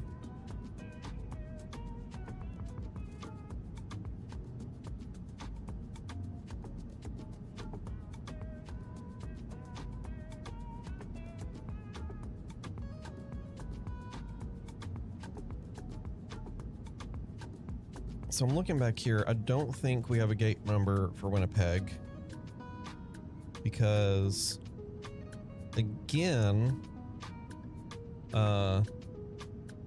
we're doing semi-real world ops, and this plane technically did go from Detroit to Winnipeg. Again, I do think it was a diversion, because I think it was supposed to go to Shanghai.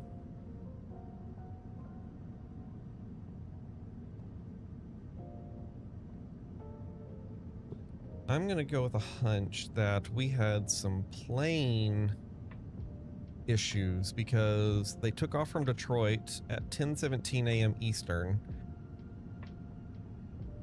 landed in Winnipeg at 1:09 p.m. Central, and then it looked like they scheduled a flight from Winnipeg to back to Shanghai, or continuing on to Shanghai, about an hour later, and then the flight altogether got canceled. So I'm guessing there was some maintenance issues there. They filed 30,000, which that would make sense, because this plane would have been loaded up to go to Shanghai, so there would have been some step climbs there. We're not step climbing because we don't have that much on board. Make sure everything's kosher up here. Everything's good. Our top of descent is going to be coming up soon, so let's take, oh, we got a Loose. Hello, Loose. I don't have the Lucy cam right now. Can you not? Can you not? Thank you.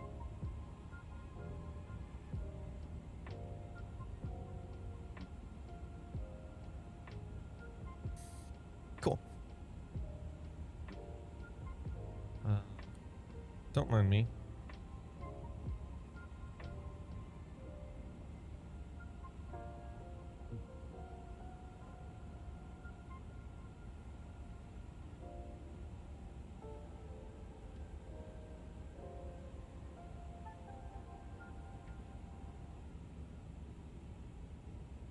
All right, so we need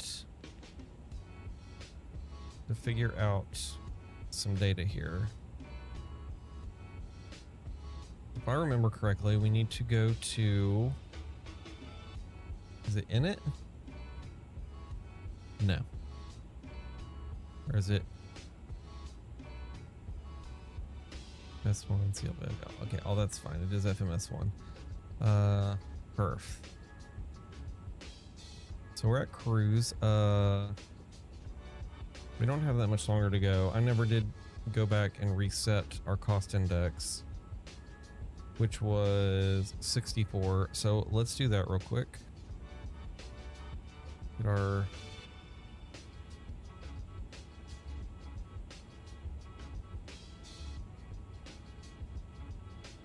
okay, let's get that put in. Descent. All that is fine. Approach. All right, our winds, if we come over here and take a look at Winnipeg, not networks, weather. Winds are 350 at 6 knots.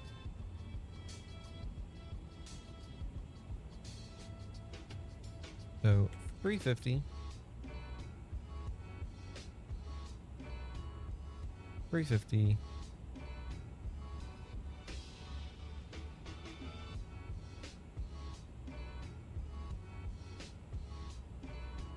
Six knots. Okay. Outside air temperature there right now is a balmy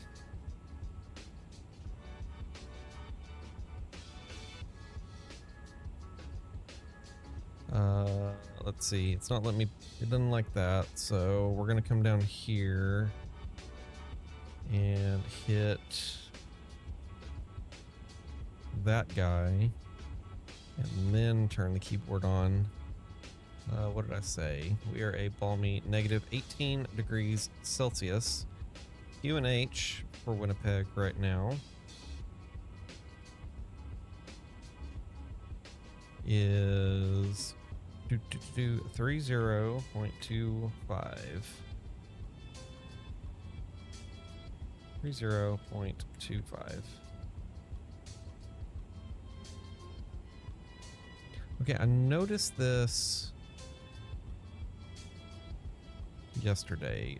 30.25. It doesn't let you go past, it's only 3 spaces.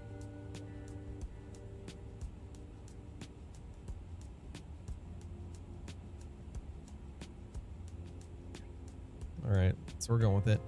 And yes, I know y'all can't see that right now. I'm just getting the data entered.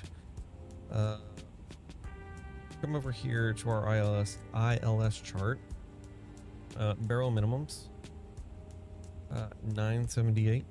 So we'll get that put in.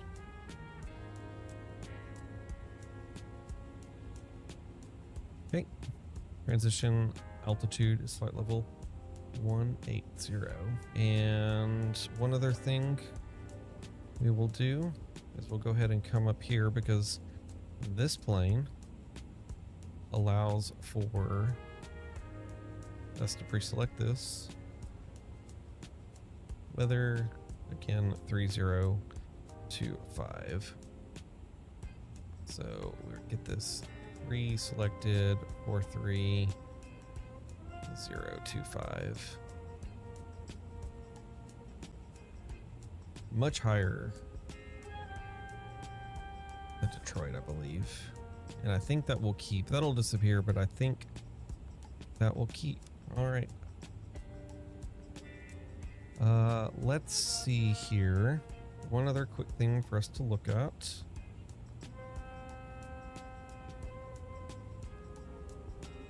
We're coming in this way to Decta.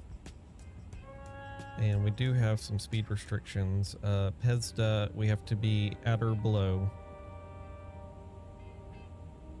Above and below 6,000. So we're going to go ahead and get 6,000 put into the altitude for now. And then when we reach our top of descent, we'll push that in and head on down. All right, I think we are configured.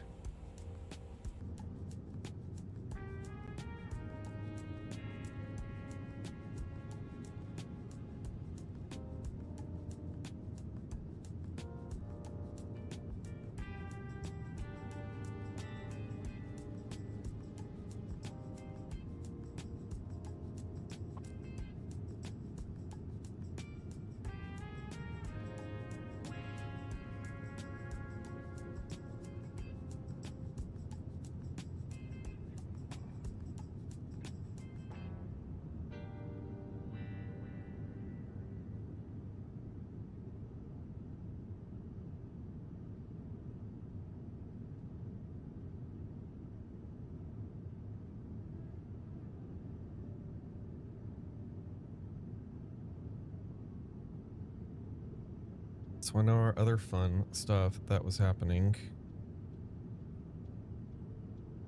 How do we fill? Where'd my guy go?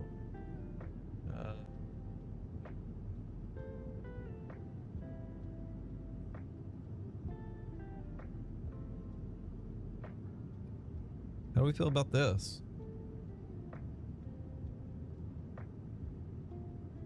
And the shade that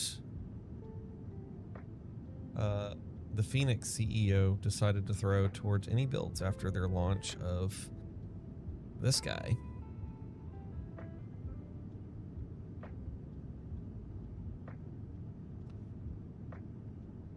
To be honest with you, this statement makes me quite sad. And this is a comment of someone saying, I hope Phoenix's next project is anything but an Airbus.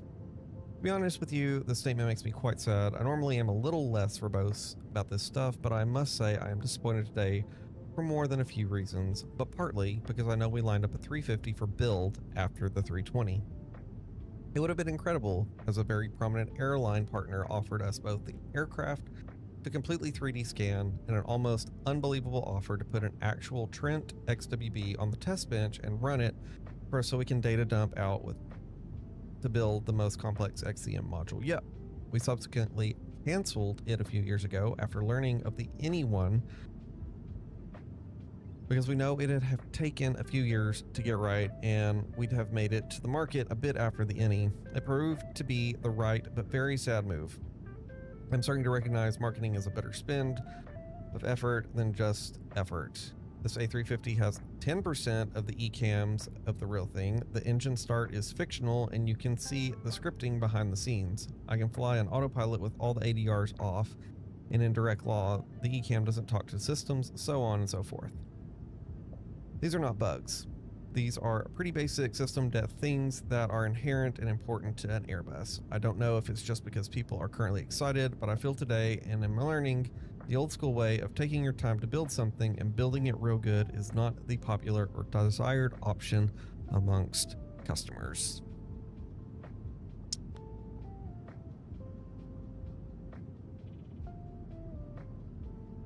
So food for thought. Is the Phoenix CEO in the right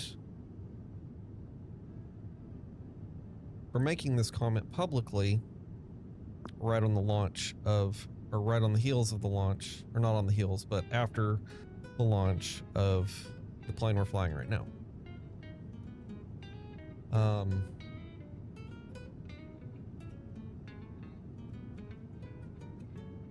I see two sides of it.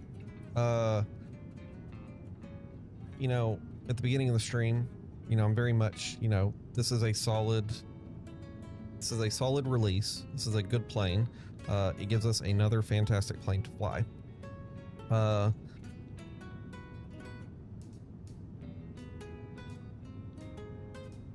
that though, and this goes back to, you know, with how niche this particular hobby is, of developers going after each other like this. And I say each other because INI did respond. I'm sure everyone's already heard of this, or anyone that would be watching this, but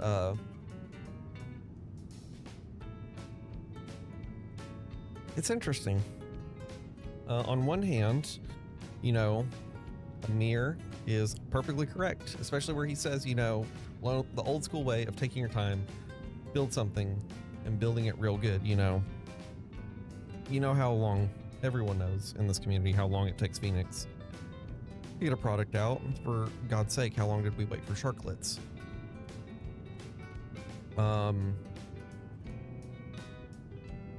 But it took that long because they were wanting to do it correctly, and they're using systems, I believe, you know, so Phoenix runs externally, and I believe that's because it's using a component of ProSim, which is the platform of like what the professional, like getting certified simulators use. It's what people who build home cockpits use, that kind of thing. So there's that one front. But is it appropriate? Is it it's ballsy, especially with how split in opinion this community can very easily be. So I think there are points of this. I think there are points of this that are correct, but I think it probably should have been an email, or I don't know.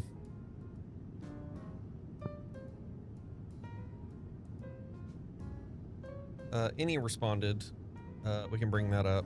I read through the other one, so I'll read through this one. MJ, iniBuilds CEO personal statement. We want to thank you for your incredible support on this landmark, groundbreaking project. It is clear that the team have done an excellent initial job, and I would like to stress initial. This first patch is currently under testing, and we hope to launch this tomorrow. 3 force crashes fixed. As communicated in all our streams, PR, that it is our first launch and a larger significant update with a few numerous ones in between is in production. So significant update in production. Are there bugs? Yes. As with any piece of complex software, there will be. iniBuilds has always liked to maintain a positive environment and love the diversity of add-ons we have for people to enjoy and use. Positivity in our community is key. It's very key considering how things typically happen. Phoenix Simulations, led by Amir, did an incredible job when they launched their A320 aircraft with a new approach of bringing commercial-grade systems, ProSim, and integrating them into an entertainment flight sim. Their work is great, and I've enjoyed many hours in their product. iniBuilds have many pilots on our team, and they also enjoy their products, but also note numerous bugs and flaws that exist in their software. No software is perfect, and anyone telling you that theirs is, something is wrong. But we have never taken an unprofessional approach. They are fellow developers in our limited, small community. I think being professional is really key, and I admire the hundreds of developers that I engage with who are able to discuss things correctly, professionally, and with a sense of decorum that we can all agree on. Will companies and developers disagree on approaches? For sure, but there's a way in which you go about things. Amir has always been super nice in my private conversations, so much so congratulating me on the recent release.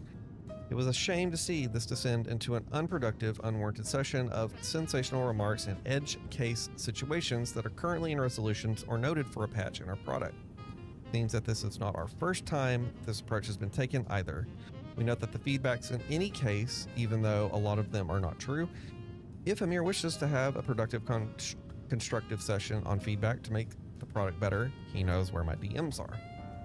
There are many excellent elements of this product, and it's a shame that these were not picked up on. iniBuilds will never take the approach of putting another developer down. Rather, we support Phoenix in all their endeavors and will continue improving our product with the feedback provided. Let us all remind ourselves to maintain a level of truth and professionalism with our developer and community environments. And it goes on to speak about them reaching out and discussing and whatever. So,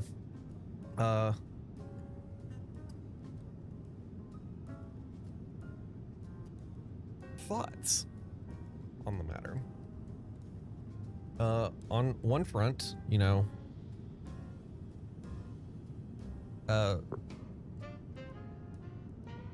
Amir and Phoenix, well, Phoenix as a whole, you know, if this is how they felt, then build an A350. I mean, we're already going to see it soon. You know, PMDG is PMDG has a MAX 737 in the pipeline. It has since been pushed, obviously, because of the release of, not officially said, I don't believe, but because of the release of the iFly. They also had other, you know, from what I read, I remember reading contractual obligations regarding the MAX project. But that being said, it's not canceled. So there's going to be a point where we have the iFly MAX 8 and the PMDG MAX variants. So And you by no means see PMDG being like, oh, iFly beat us to the punch, we're just not going to release it. So just build one. You know, there's also a point to the iniBuilds response on this about, you know, throwing the shade. While throwing shade, you know, it's either here or there. Just build the plane. Like, to me, it sounds like on Phoenix's front that they're crying in the corner because someone else beat them to the punch. And that's not going to do anything. I commented, and oh yeah, we're still good to go. I made a comment of what Phoenix should be doing at this point is if they truly felt the way they felt with A350 and that they scrapped the project, then pivot. So here we are, and obviously iniBuilds is a partner with Microsoft. So they develop planes specifically for Microsoft that go into the base game, i.e. the A330, A319, I believe. Or was it? No, not the 19, the A310. We subsequently later got the A300 as a standalone, which that is a fantastic plane. So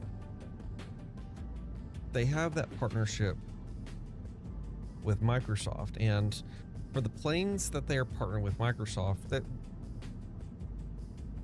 I'm speaking off what I've seen because I've not flown. I've had no desire to fly the 310 in 2020, and I've done a handful of GA flying in 2024. I think I've got less than 10 hours in 2024 right now. But from what I've seen and the other content creators that have tried to fly A330, it's been hit or miss. And to be fair, that is probably likely part of the instability issues, or the stability issues, and the third-party stability issues related to 2024 itself. But my thought is, in the value of healthy competition, if Phoenix had seen where Ini was on the 350, but then also knows where they are on the 330 and are limited to the 330 because, from my understanding, and this could be incorrect, and feel free to correct me if you see this, let me know. Updates and development afterwards, once Ini gives Microsoft the plane, that's on Microsoft and Asobo. So, unless that is incorrect, iniBuilds is done with the 330. So, in good, healthy competition between these developers and supporting this fun hobby that we have, what Phoenix should be doing is pivoting and making an A330. And then that way, we've got two fantastic developers. We've got the 20s covered. We now have the 50 covered. So we have one of the long haulers covered. I mean, we have the 3AV covered. I haven't yet to flown that. I've heard positive things. So we have that covered. But other than the in-game 330, we don't actually really kind of have a third-party 330. That would be the perfect market for Phoenix to jump into. That's my hot take on it. Stop the pissing wars and just go make a plane.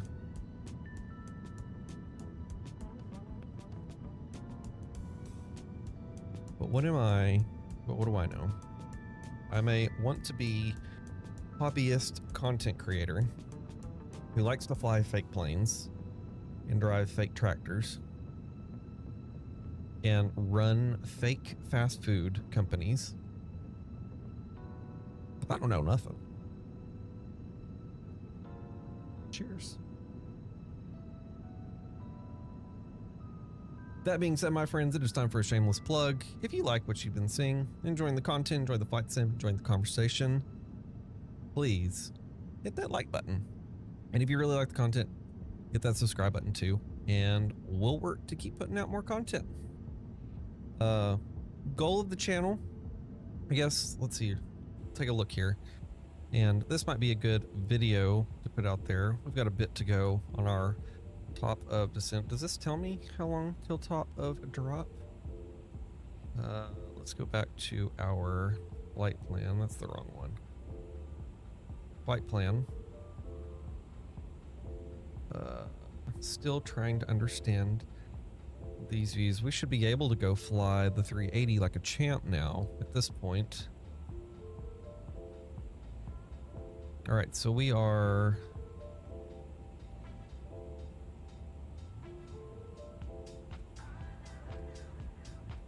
$79 miles from top of drop. Am I reading that correctly?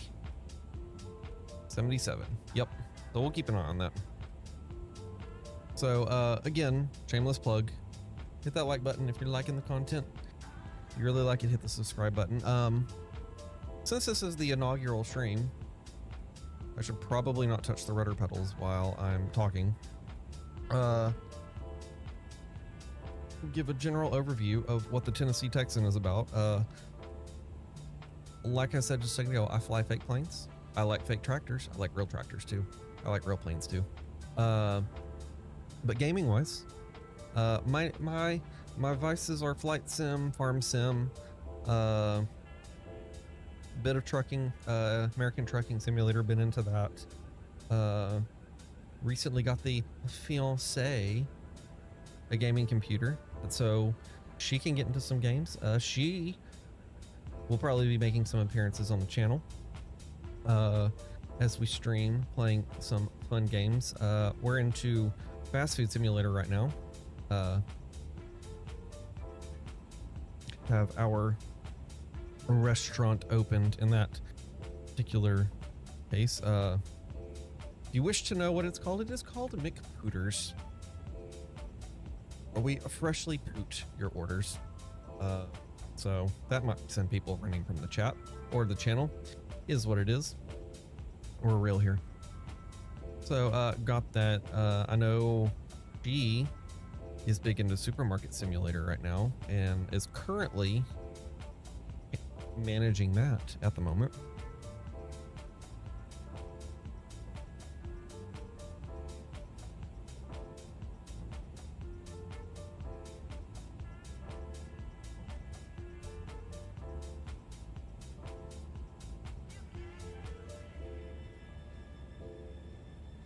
But yeah, so the goal is not to be a specific type of content creator. I know it's relatively hard to get into the various gaming content creation type deal, but I'm looking to do this as a hobby. I'm not looking to make the dollars here, so I've got some ideas as it pertains to farm sim. Waiting on kind of like we are with Flight Sim 2024, just waiting on some more third-party content to come out for Farming Simulator, and more on the video front, creating kind of some short story series utilizing Farm Sim. Again, pretty niche, but it's something I want to try and see how that goes. So fun stuff to look out for. No particular set schedule. I got this channel set up back in November of 2024. That's why it says established 2024, but it's been a hot minute with all the real life things going on to actually find time to get things going and energy and all those fun things. So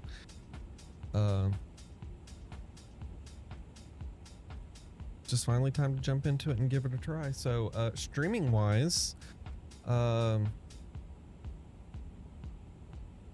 going to be most likely Fridays. You know, it's going to be the goal, and I said this kind of at the beginning, the goal is going to be the Friday chill, get off the craziness of the week, grab a beer and just come fly a plane. We'll see where this goes. I've not gotten to a point where I've been comfortable to jump on VATSIM yet. I've been using Beyond ATC, and I want to give Say Intentions a try, but hopefully, and as I can get content out and maybe build this up, bring up the proficiency to jump on VATSIM and hopefully fly with others that share the same passion. So, but no, coming in on Fridays and just chilling, shooting the breeze and chatting. Maybe I will, instead of just settling on the Michelob Ultra that's in the house, maybe every week before we stream, I'll go out and pick a different beer to give it a try, and we'll do a little beer rating on 5. I have a coworker and friend that would probably be on board with that.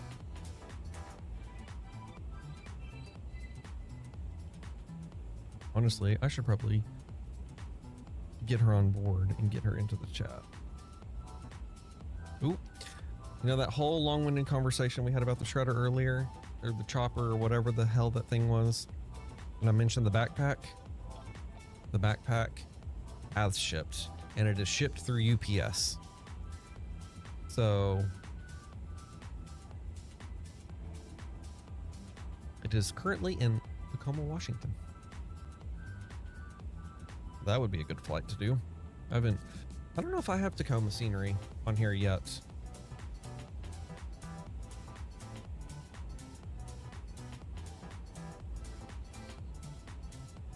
All right, my friends, we have 6,500 dialed up. All right, we're gonna close those out. I guess we're just gonna land wherever in Winnipeg, or not land wherever, that would be bad. We'll just park wherever, because they did not, I'm not seeing a particular gate for them. Let's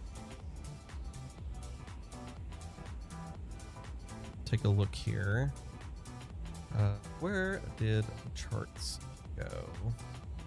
I'll bring those up if you want to take a look at that as well. Let's take a look at the parking here and see what we have.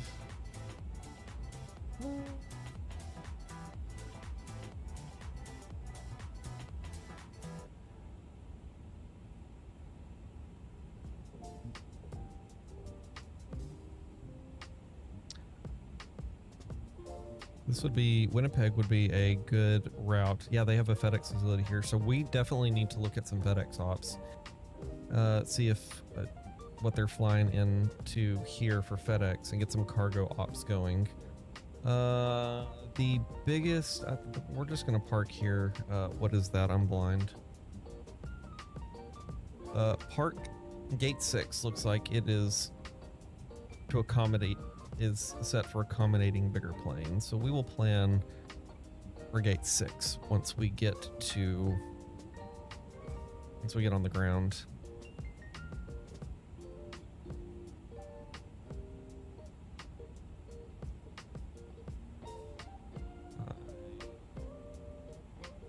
Let's see if I do that real quick. Come back in. This plane on my particular system is a bit of a frame hog, which I did see something on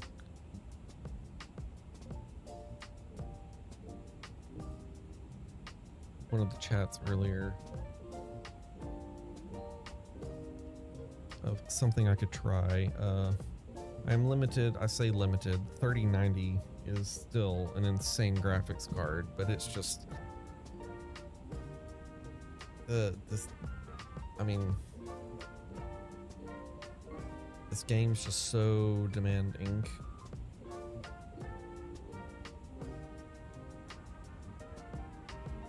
don't know if we had a little bit of a dip or had some turbulence there or what. Which I've seen that happen from time to time. It's not gonna matter. We're gonna flip that to there because we are about to start our descent.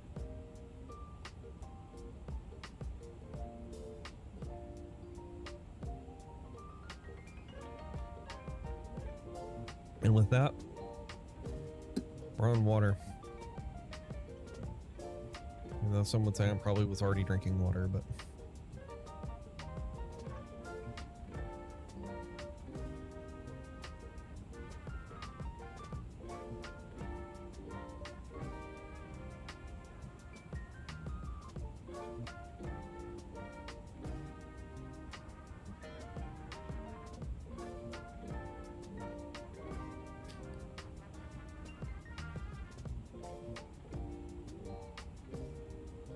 LOL.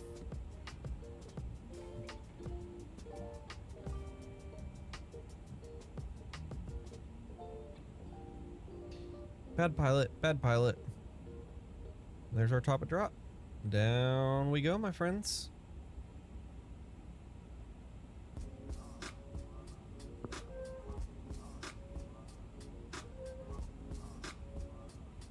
Pop a bit of ground spoiler out, see if we can get that profile back on track.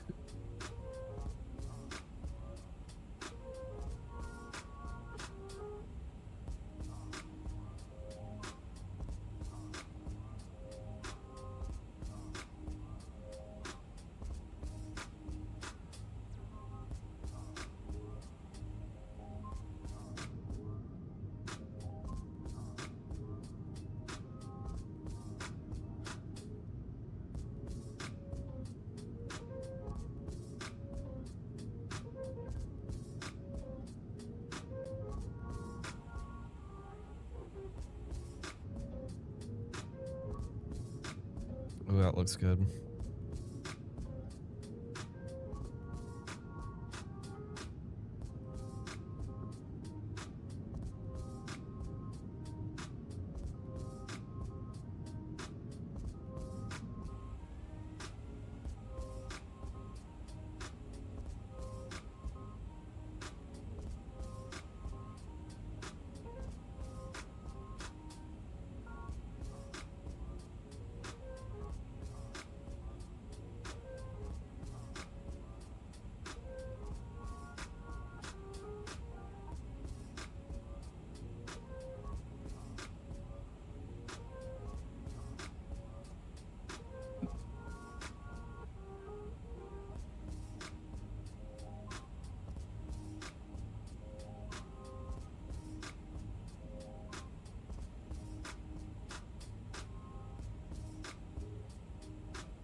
This chair is hurting my back.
right, did this ever get situated? Oh, hello, turbulence.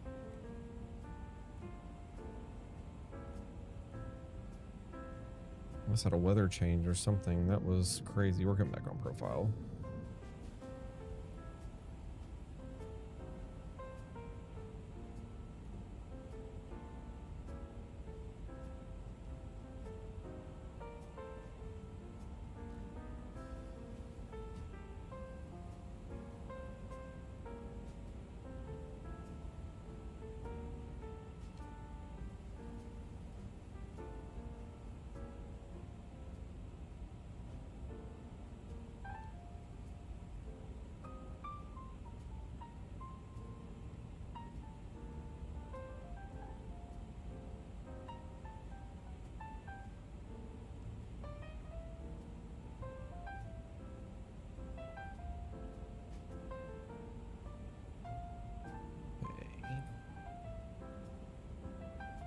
Maybe now? Let's try... Nope.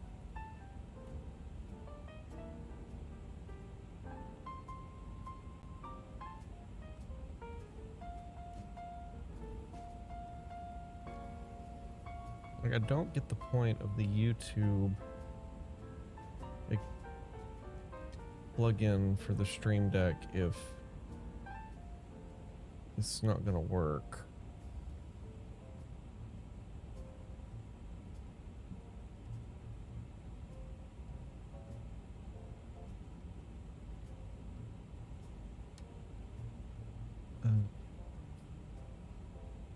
Nope. Error's out. Interesting. More to look into, more to look into.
Did we go through all our music? That's not acceptable. Oh God, I did not need to open that.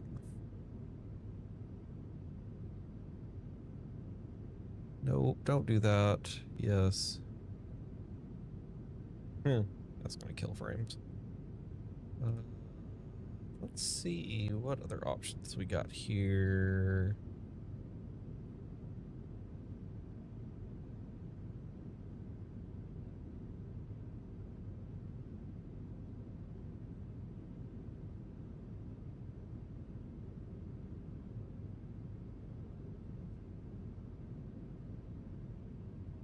Check this out.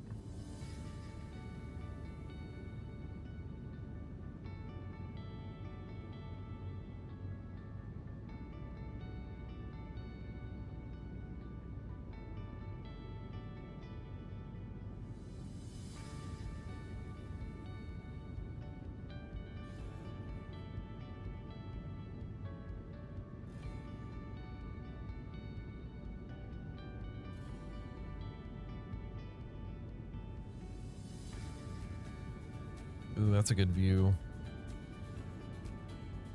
All right. Do it with that in.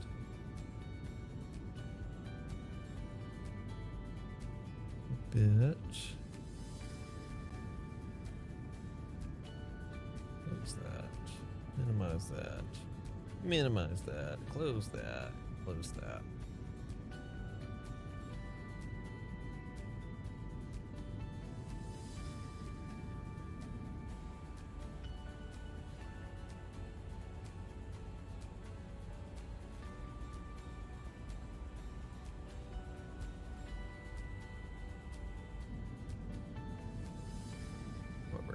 That guy.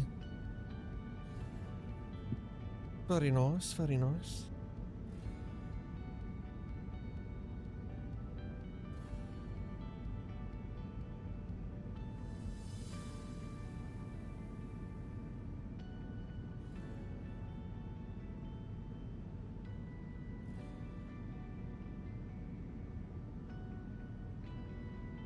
Just now realized we need to set our Q&H there. Put some spoiler out. Oh, that's cool. I didn't notice that. Gives you a little animation of your speed brakes.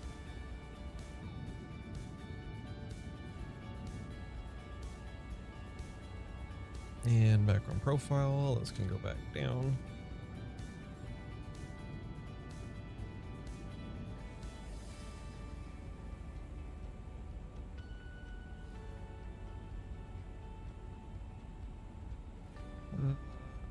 I believe Delta's SOPs stipulate to have the lights on at 18,000 because we're at 13,000, so we'll just flip some lights on for the heck of it.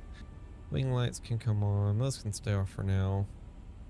We'll flip the logo light to on, and all of that is good to go. Perfect. Coming down nicely. One thing I will be excited for is for the update to come out for the Winwing FCU to be able to connect and work with this plane. I also need Winwing to get their act together and get going on that Boeing control unit, because I need one of those too.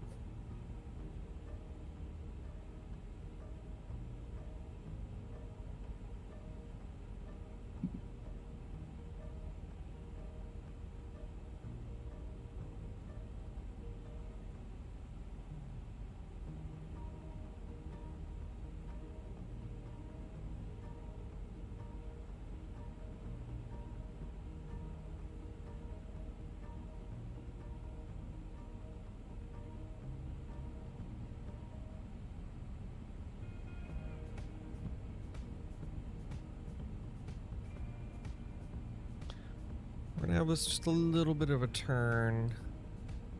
I think what we're gonna do,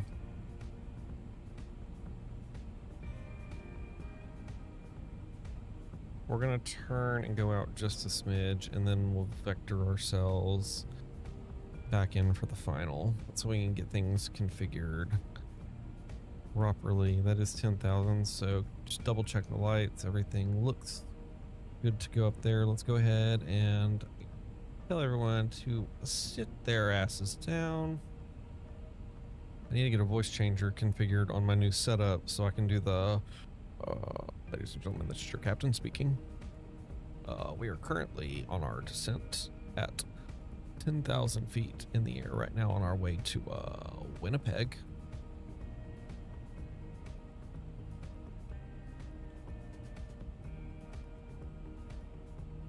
It's cold.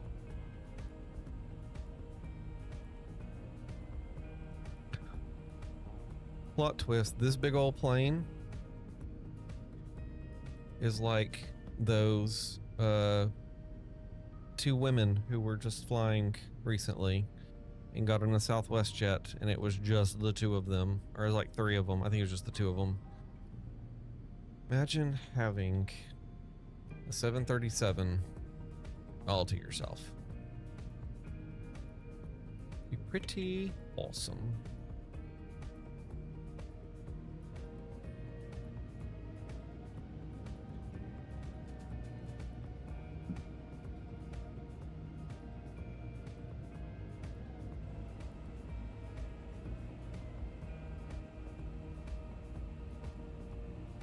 Bring that in. Oh, one thing we need to do real quick. We need to bring that into Zoom and let that load, because we need to get our brake to vacate set. That is one cool feature about this plane. And then, since we're coming back in, let's,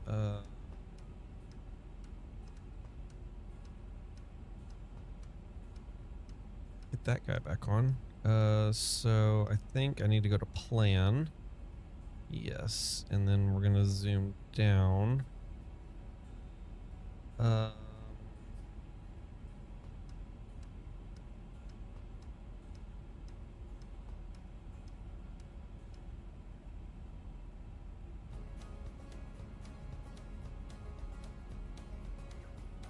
That's where we're coming into. We're coming here, so I guess let's plan our brake to vacate. I don't know. Is this asking too much? It gets us closer to terminal. Let's give her a try. So we're gonna do our brake to vacate. So we're gonna set. We click that guy.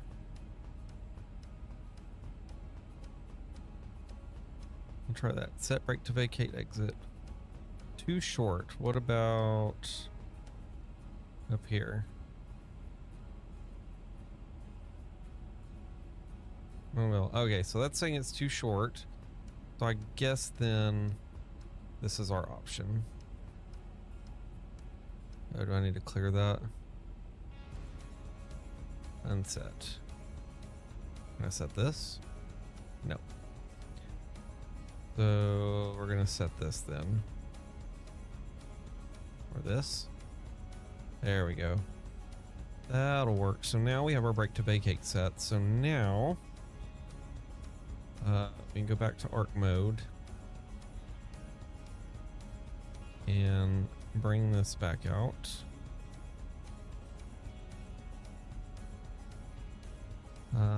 So let's go ahead, get those armed. We'll get our auto brakes armed. So if we see that, now that we've armed our brakes over here, a blue BTV has showed up for brake to vacate. So now, instead of like the other planes where you set it low, medium, high, or in the Boeings, you know, 1, 2, 3, all that kind of stuff, it will take the data from the charts and be like, okay, this is where you want to exit. We'll apply the appropriate brakes with your reversers to get you to that spot, as, you know, quickly or not quickly as required. So speed's coming down. That is good. I don't know why it keeps jumping to that. Let's see, do we have the field in view? It'll be off to our right. Let's go up here, look off over here. It's probably exactly where that pillar is. This track's part of my farming playlist. We come out here. And there it is, right there.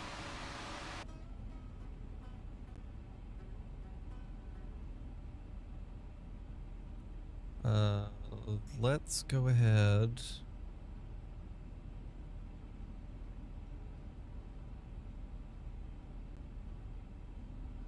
And come over back to our charts here. What is our final altitude? 3,000. So let's go ahead and dial 3,000 in. And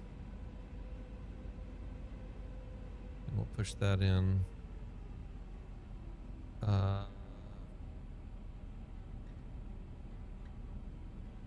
That's good for now. A nice slow descent.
Oh, so is that going to actually fly us out further after that turn? It is. So there is the turn from Ipsiv. Alright, so once we hit Decta, we're going to start our turn.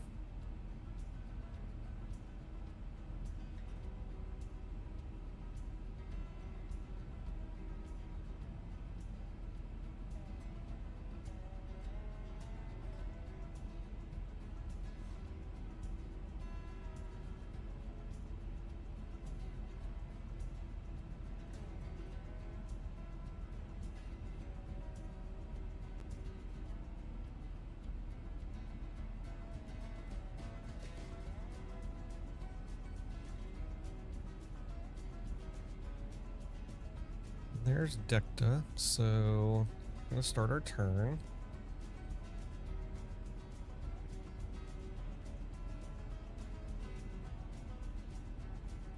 Oh, oop, nope.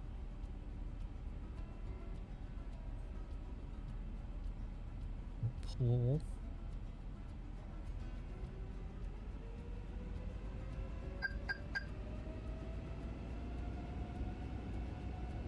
Nope, I don't know why we're speeding up.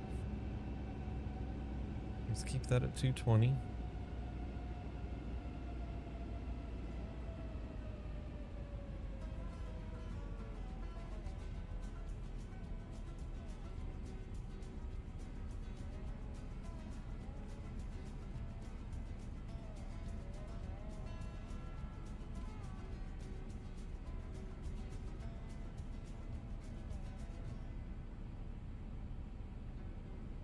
Come around. We can clear that.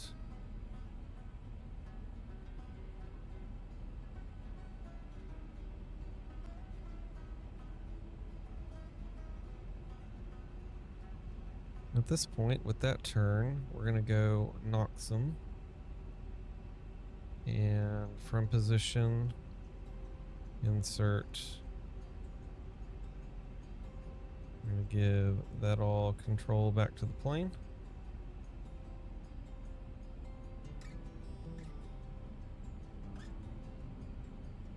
Let's arm our localizer.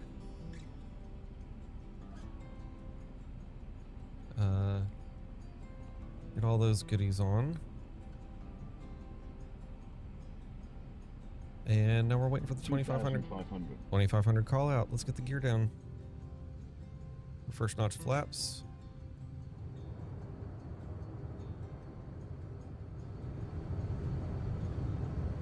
Oop, they did get the gear sound situated, sounds like. Or say goodbye to the music for now. Speed check, flaps 2.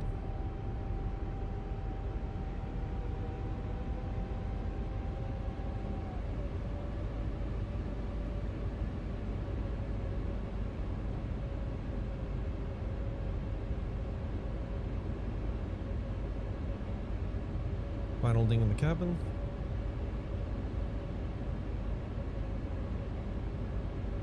Auto brakes are armed. Speed brakes are armed.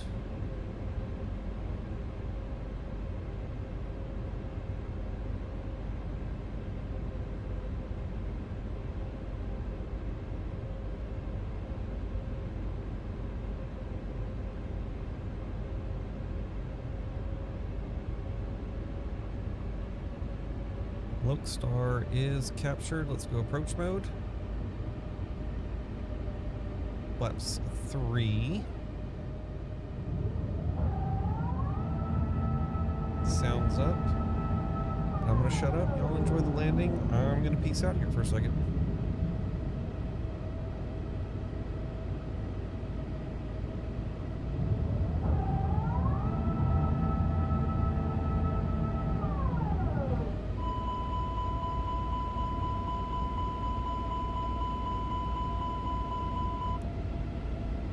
Fine. Just a slight overspeed.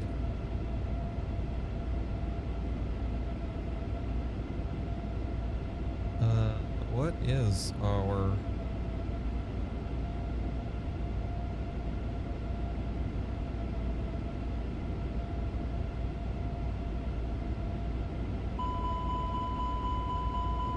Why are we struggling with speed?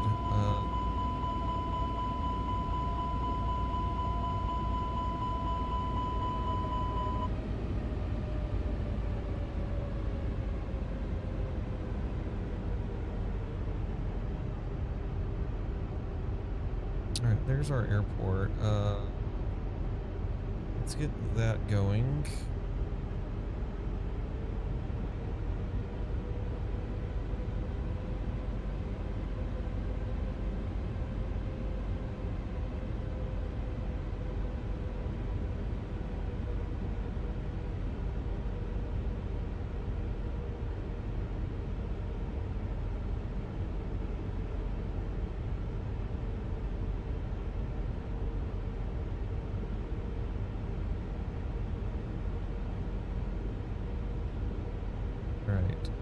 I don't know why.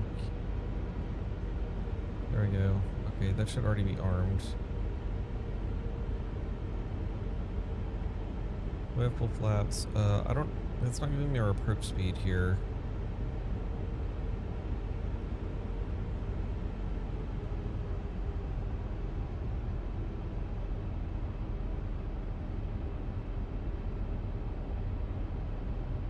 VGAP 130.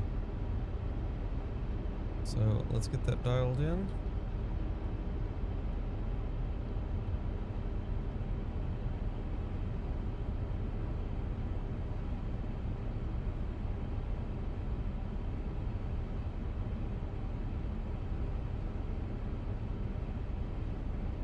One thousand, my airplane.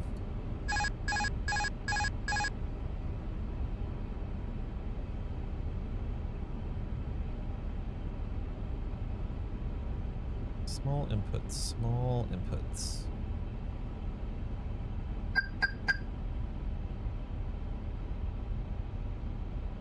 Alright, we do have an 11 knot headwind right now.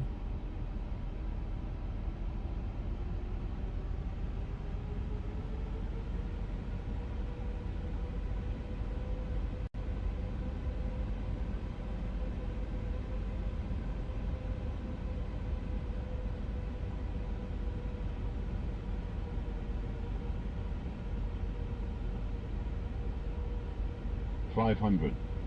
Kind of trying to turn into a quartering crosswind. 400.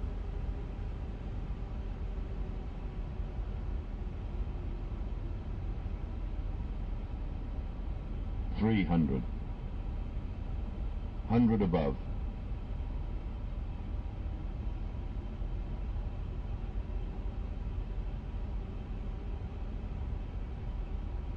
200 minimum.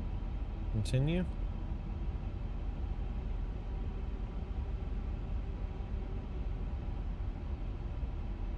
100. 50. 40. Glide slow. 30. 20. 10. Too bad, not too bad. Sit down gently, gently, gently.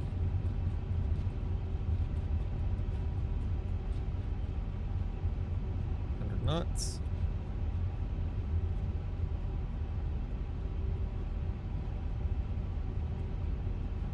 And 80 knots, reverser stowed.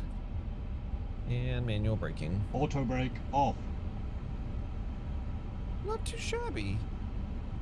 I'll have to take a look at the replay on that. It got a little hairy there at the end.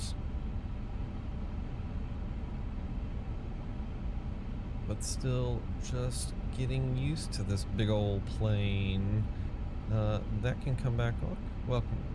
I'm back.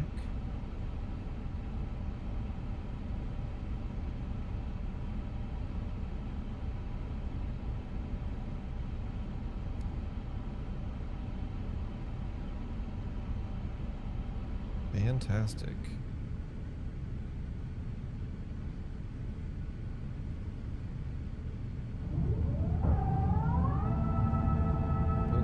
Braking bug.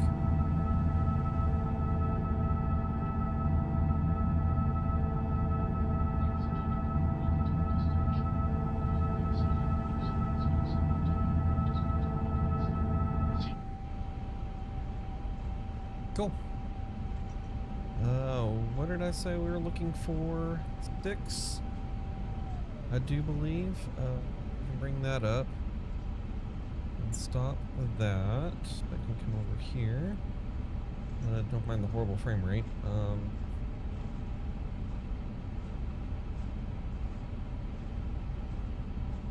That button's broken. No, it's not. Alright, let's just pause right there for a second. Where's my charts? Lost my charts. There they are. So we're going to continue on through here and then make a left at the next one. Actually, we're going to make a left here. Alright, come up here. Wing lights can come off. Wing lights come off. That can go to taxi. That can go to auto. And strobe lights can go off.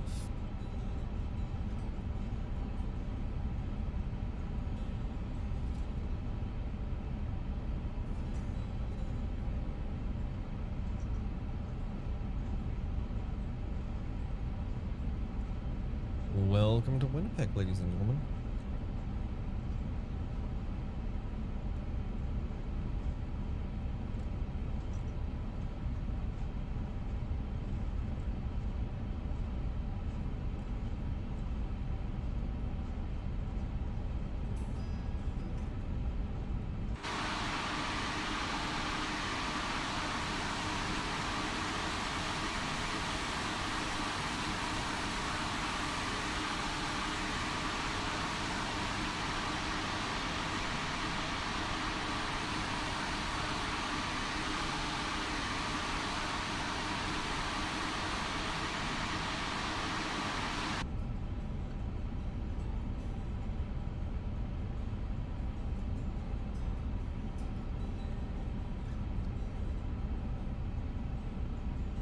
Alright, so I believe,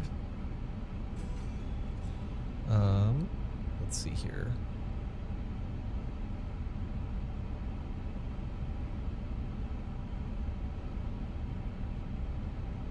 Let's see, 8, We're looking for 6. That one's 8 right there. We're 7 right there. So safe to assume that the next one is 6. Let's come to GSX. We're at 0 suitable parking, so I think we're just gonna sneak on in there. WestJet Boeing 737 sitting there. A wee bit fast.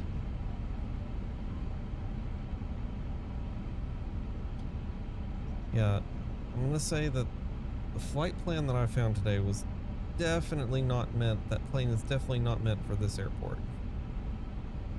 That being said, I saw a cool opportunity and thought it would be cool to fly in, plus I have not flown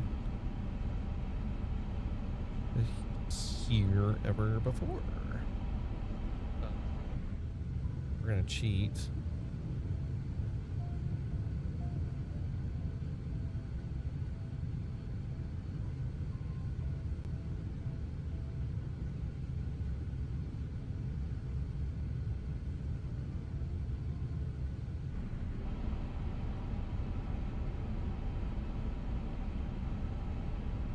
Keep coming. This plane really wants it, like, it really wants to pick up steam even though we're idle right now. Alright, that's probably good. Parking brake set. Alright. For the sake of the replay, I'm gonna leave the engines running. Last time when I flew this yesterday, when I turned the engines off and then fired everything back on, the replay did not like it. So I'm gonna leave everything on. Fantastic flight. I'll turn that down here for a second. Definitely a lot smoother landing than the one I had yesterday. One yesterday, I was also fighting with the recording program because it decided to pop up right in the middle of my screen, and I waited till the last minute to get it going. So I'm sitting there fighting, getting it off the screen while trying like short final. So let's go ahead and get the flaps back out. We'll get those back out. Let's get the lights set. We'll see if this replay will play ball with us. Get that back on, get that on, get all the lights turned on. Perfect. Cool. Let's see what happened here. Navigraph, you can officially go bye-bye. And our flaps are out. Let's arm that guy, and let's see what happens.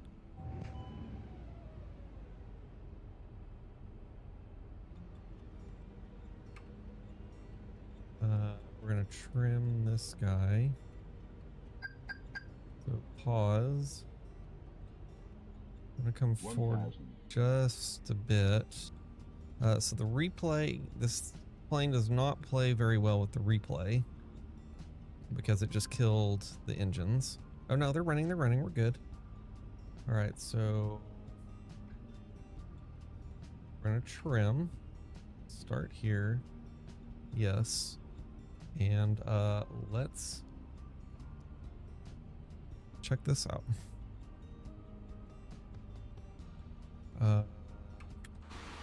Let's get fancy here. Bring that up.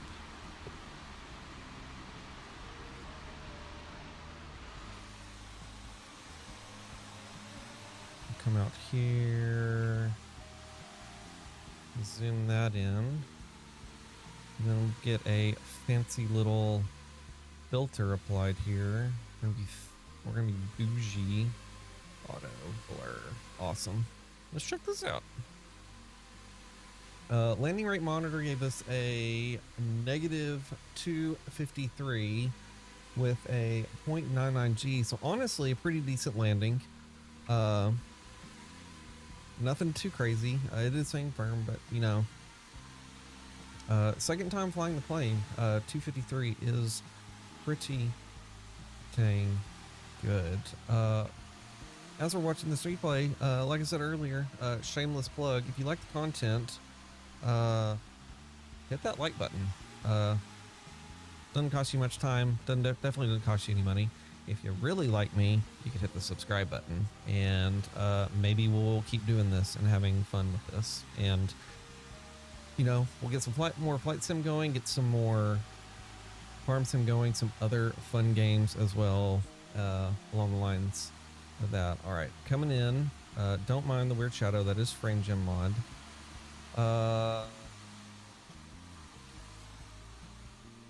So definitely started flaring a bit early. Let's get landing rate monitor off so we don't have to see that anymore. And definitely a bit wobbly on that. Let's just zoom that right there.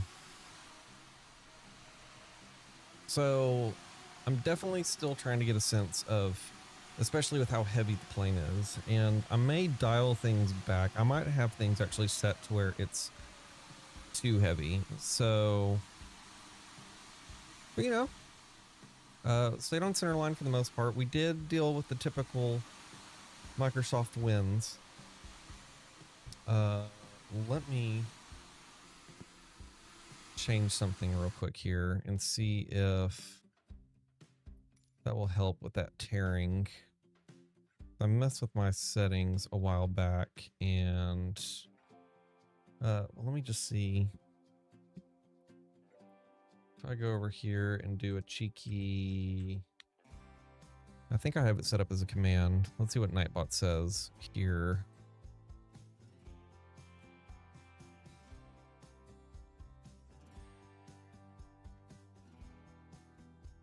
I think that's a command.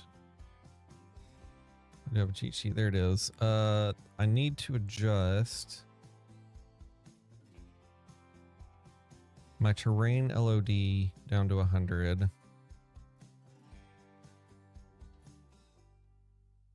And my object LOD down to 100.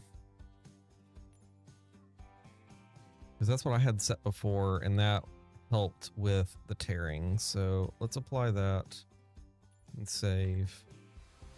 And now we'll back the recording up just a smidge. Resume replay. And we'll get one more on this view clicked in, and maybe the tearing won't be as bad.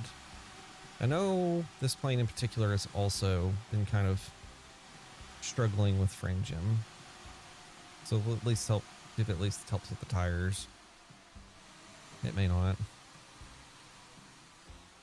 Yeah, it is what it is. Cool. Anyway, guys. Back this guy all the way up. Let's get a nice little...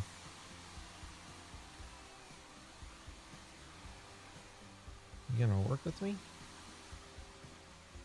Did I lose my views here? Oh, it'd help if I would get in the right view here. This is one of the things that is really cool about this Jet 2 is the vortices that come off the plane. Anyway, guys, that's gonna do it for me. Hope you enjoyed our little trip from Detroit to Winnipeg. Again, not a common, definitely not a normal operation, but just saw the opportunity of a diversion that happened. And I'm like, well, it is officially a real world op. Delta flying from Detroit to Winnipeg, and it gave me an excuse to buy some new scenery. And I mean, this looks fantastic for 2020 coming into this. So awesome. Again, guys, one more shameless plug. If you saw what you like, hit the like button. If you really liked it, hit the subscribe button. And stay tuned for more content, ranging from what we did tonight to other things. Until then, my friends, I think this is where we're going to call it. Until next time, bye for now.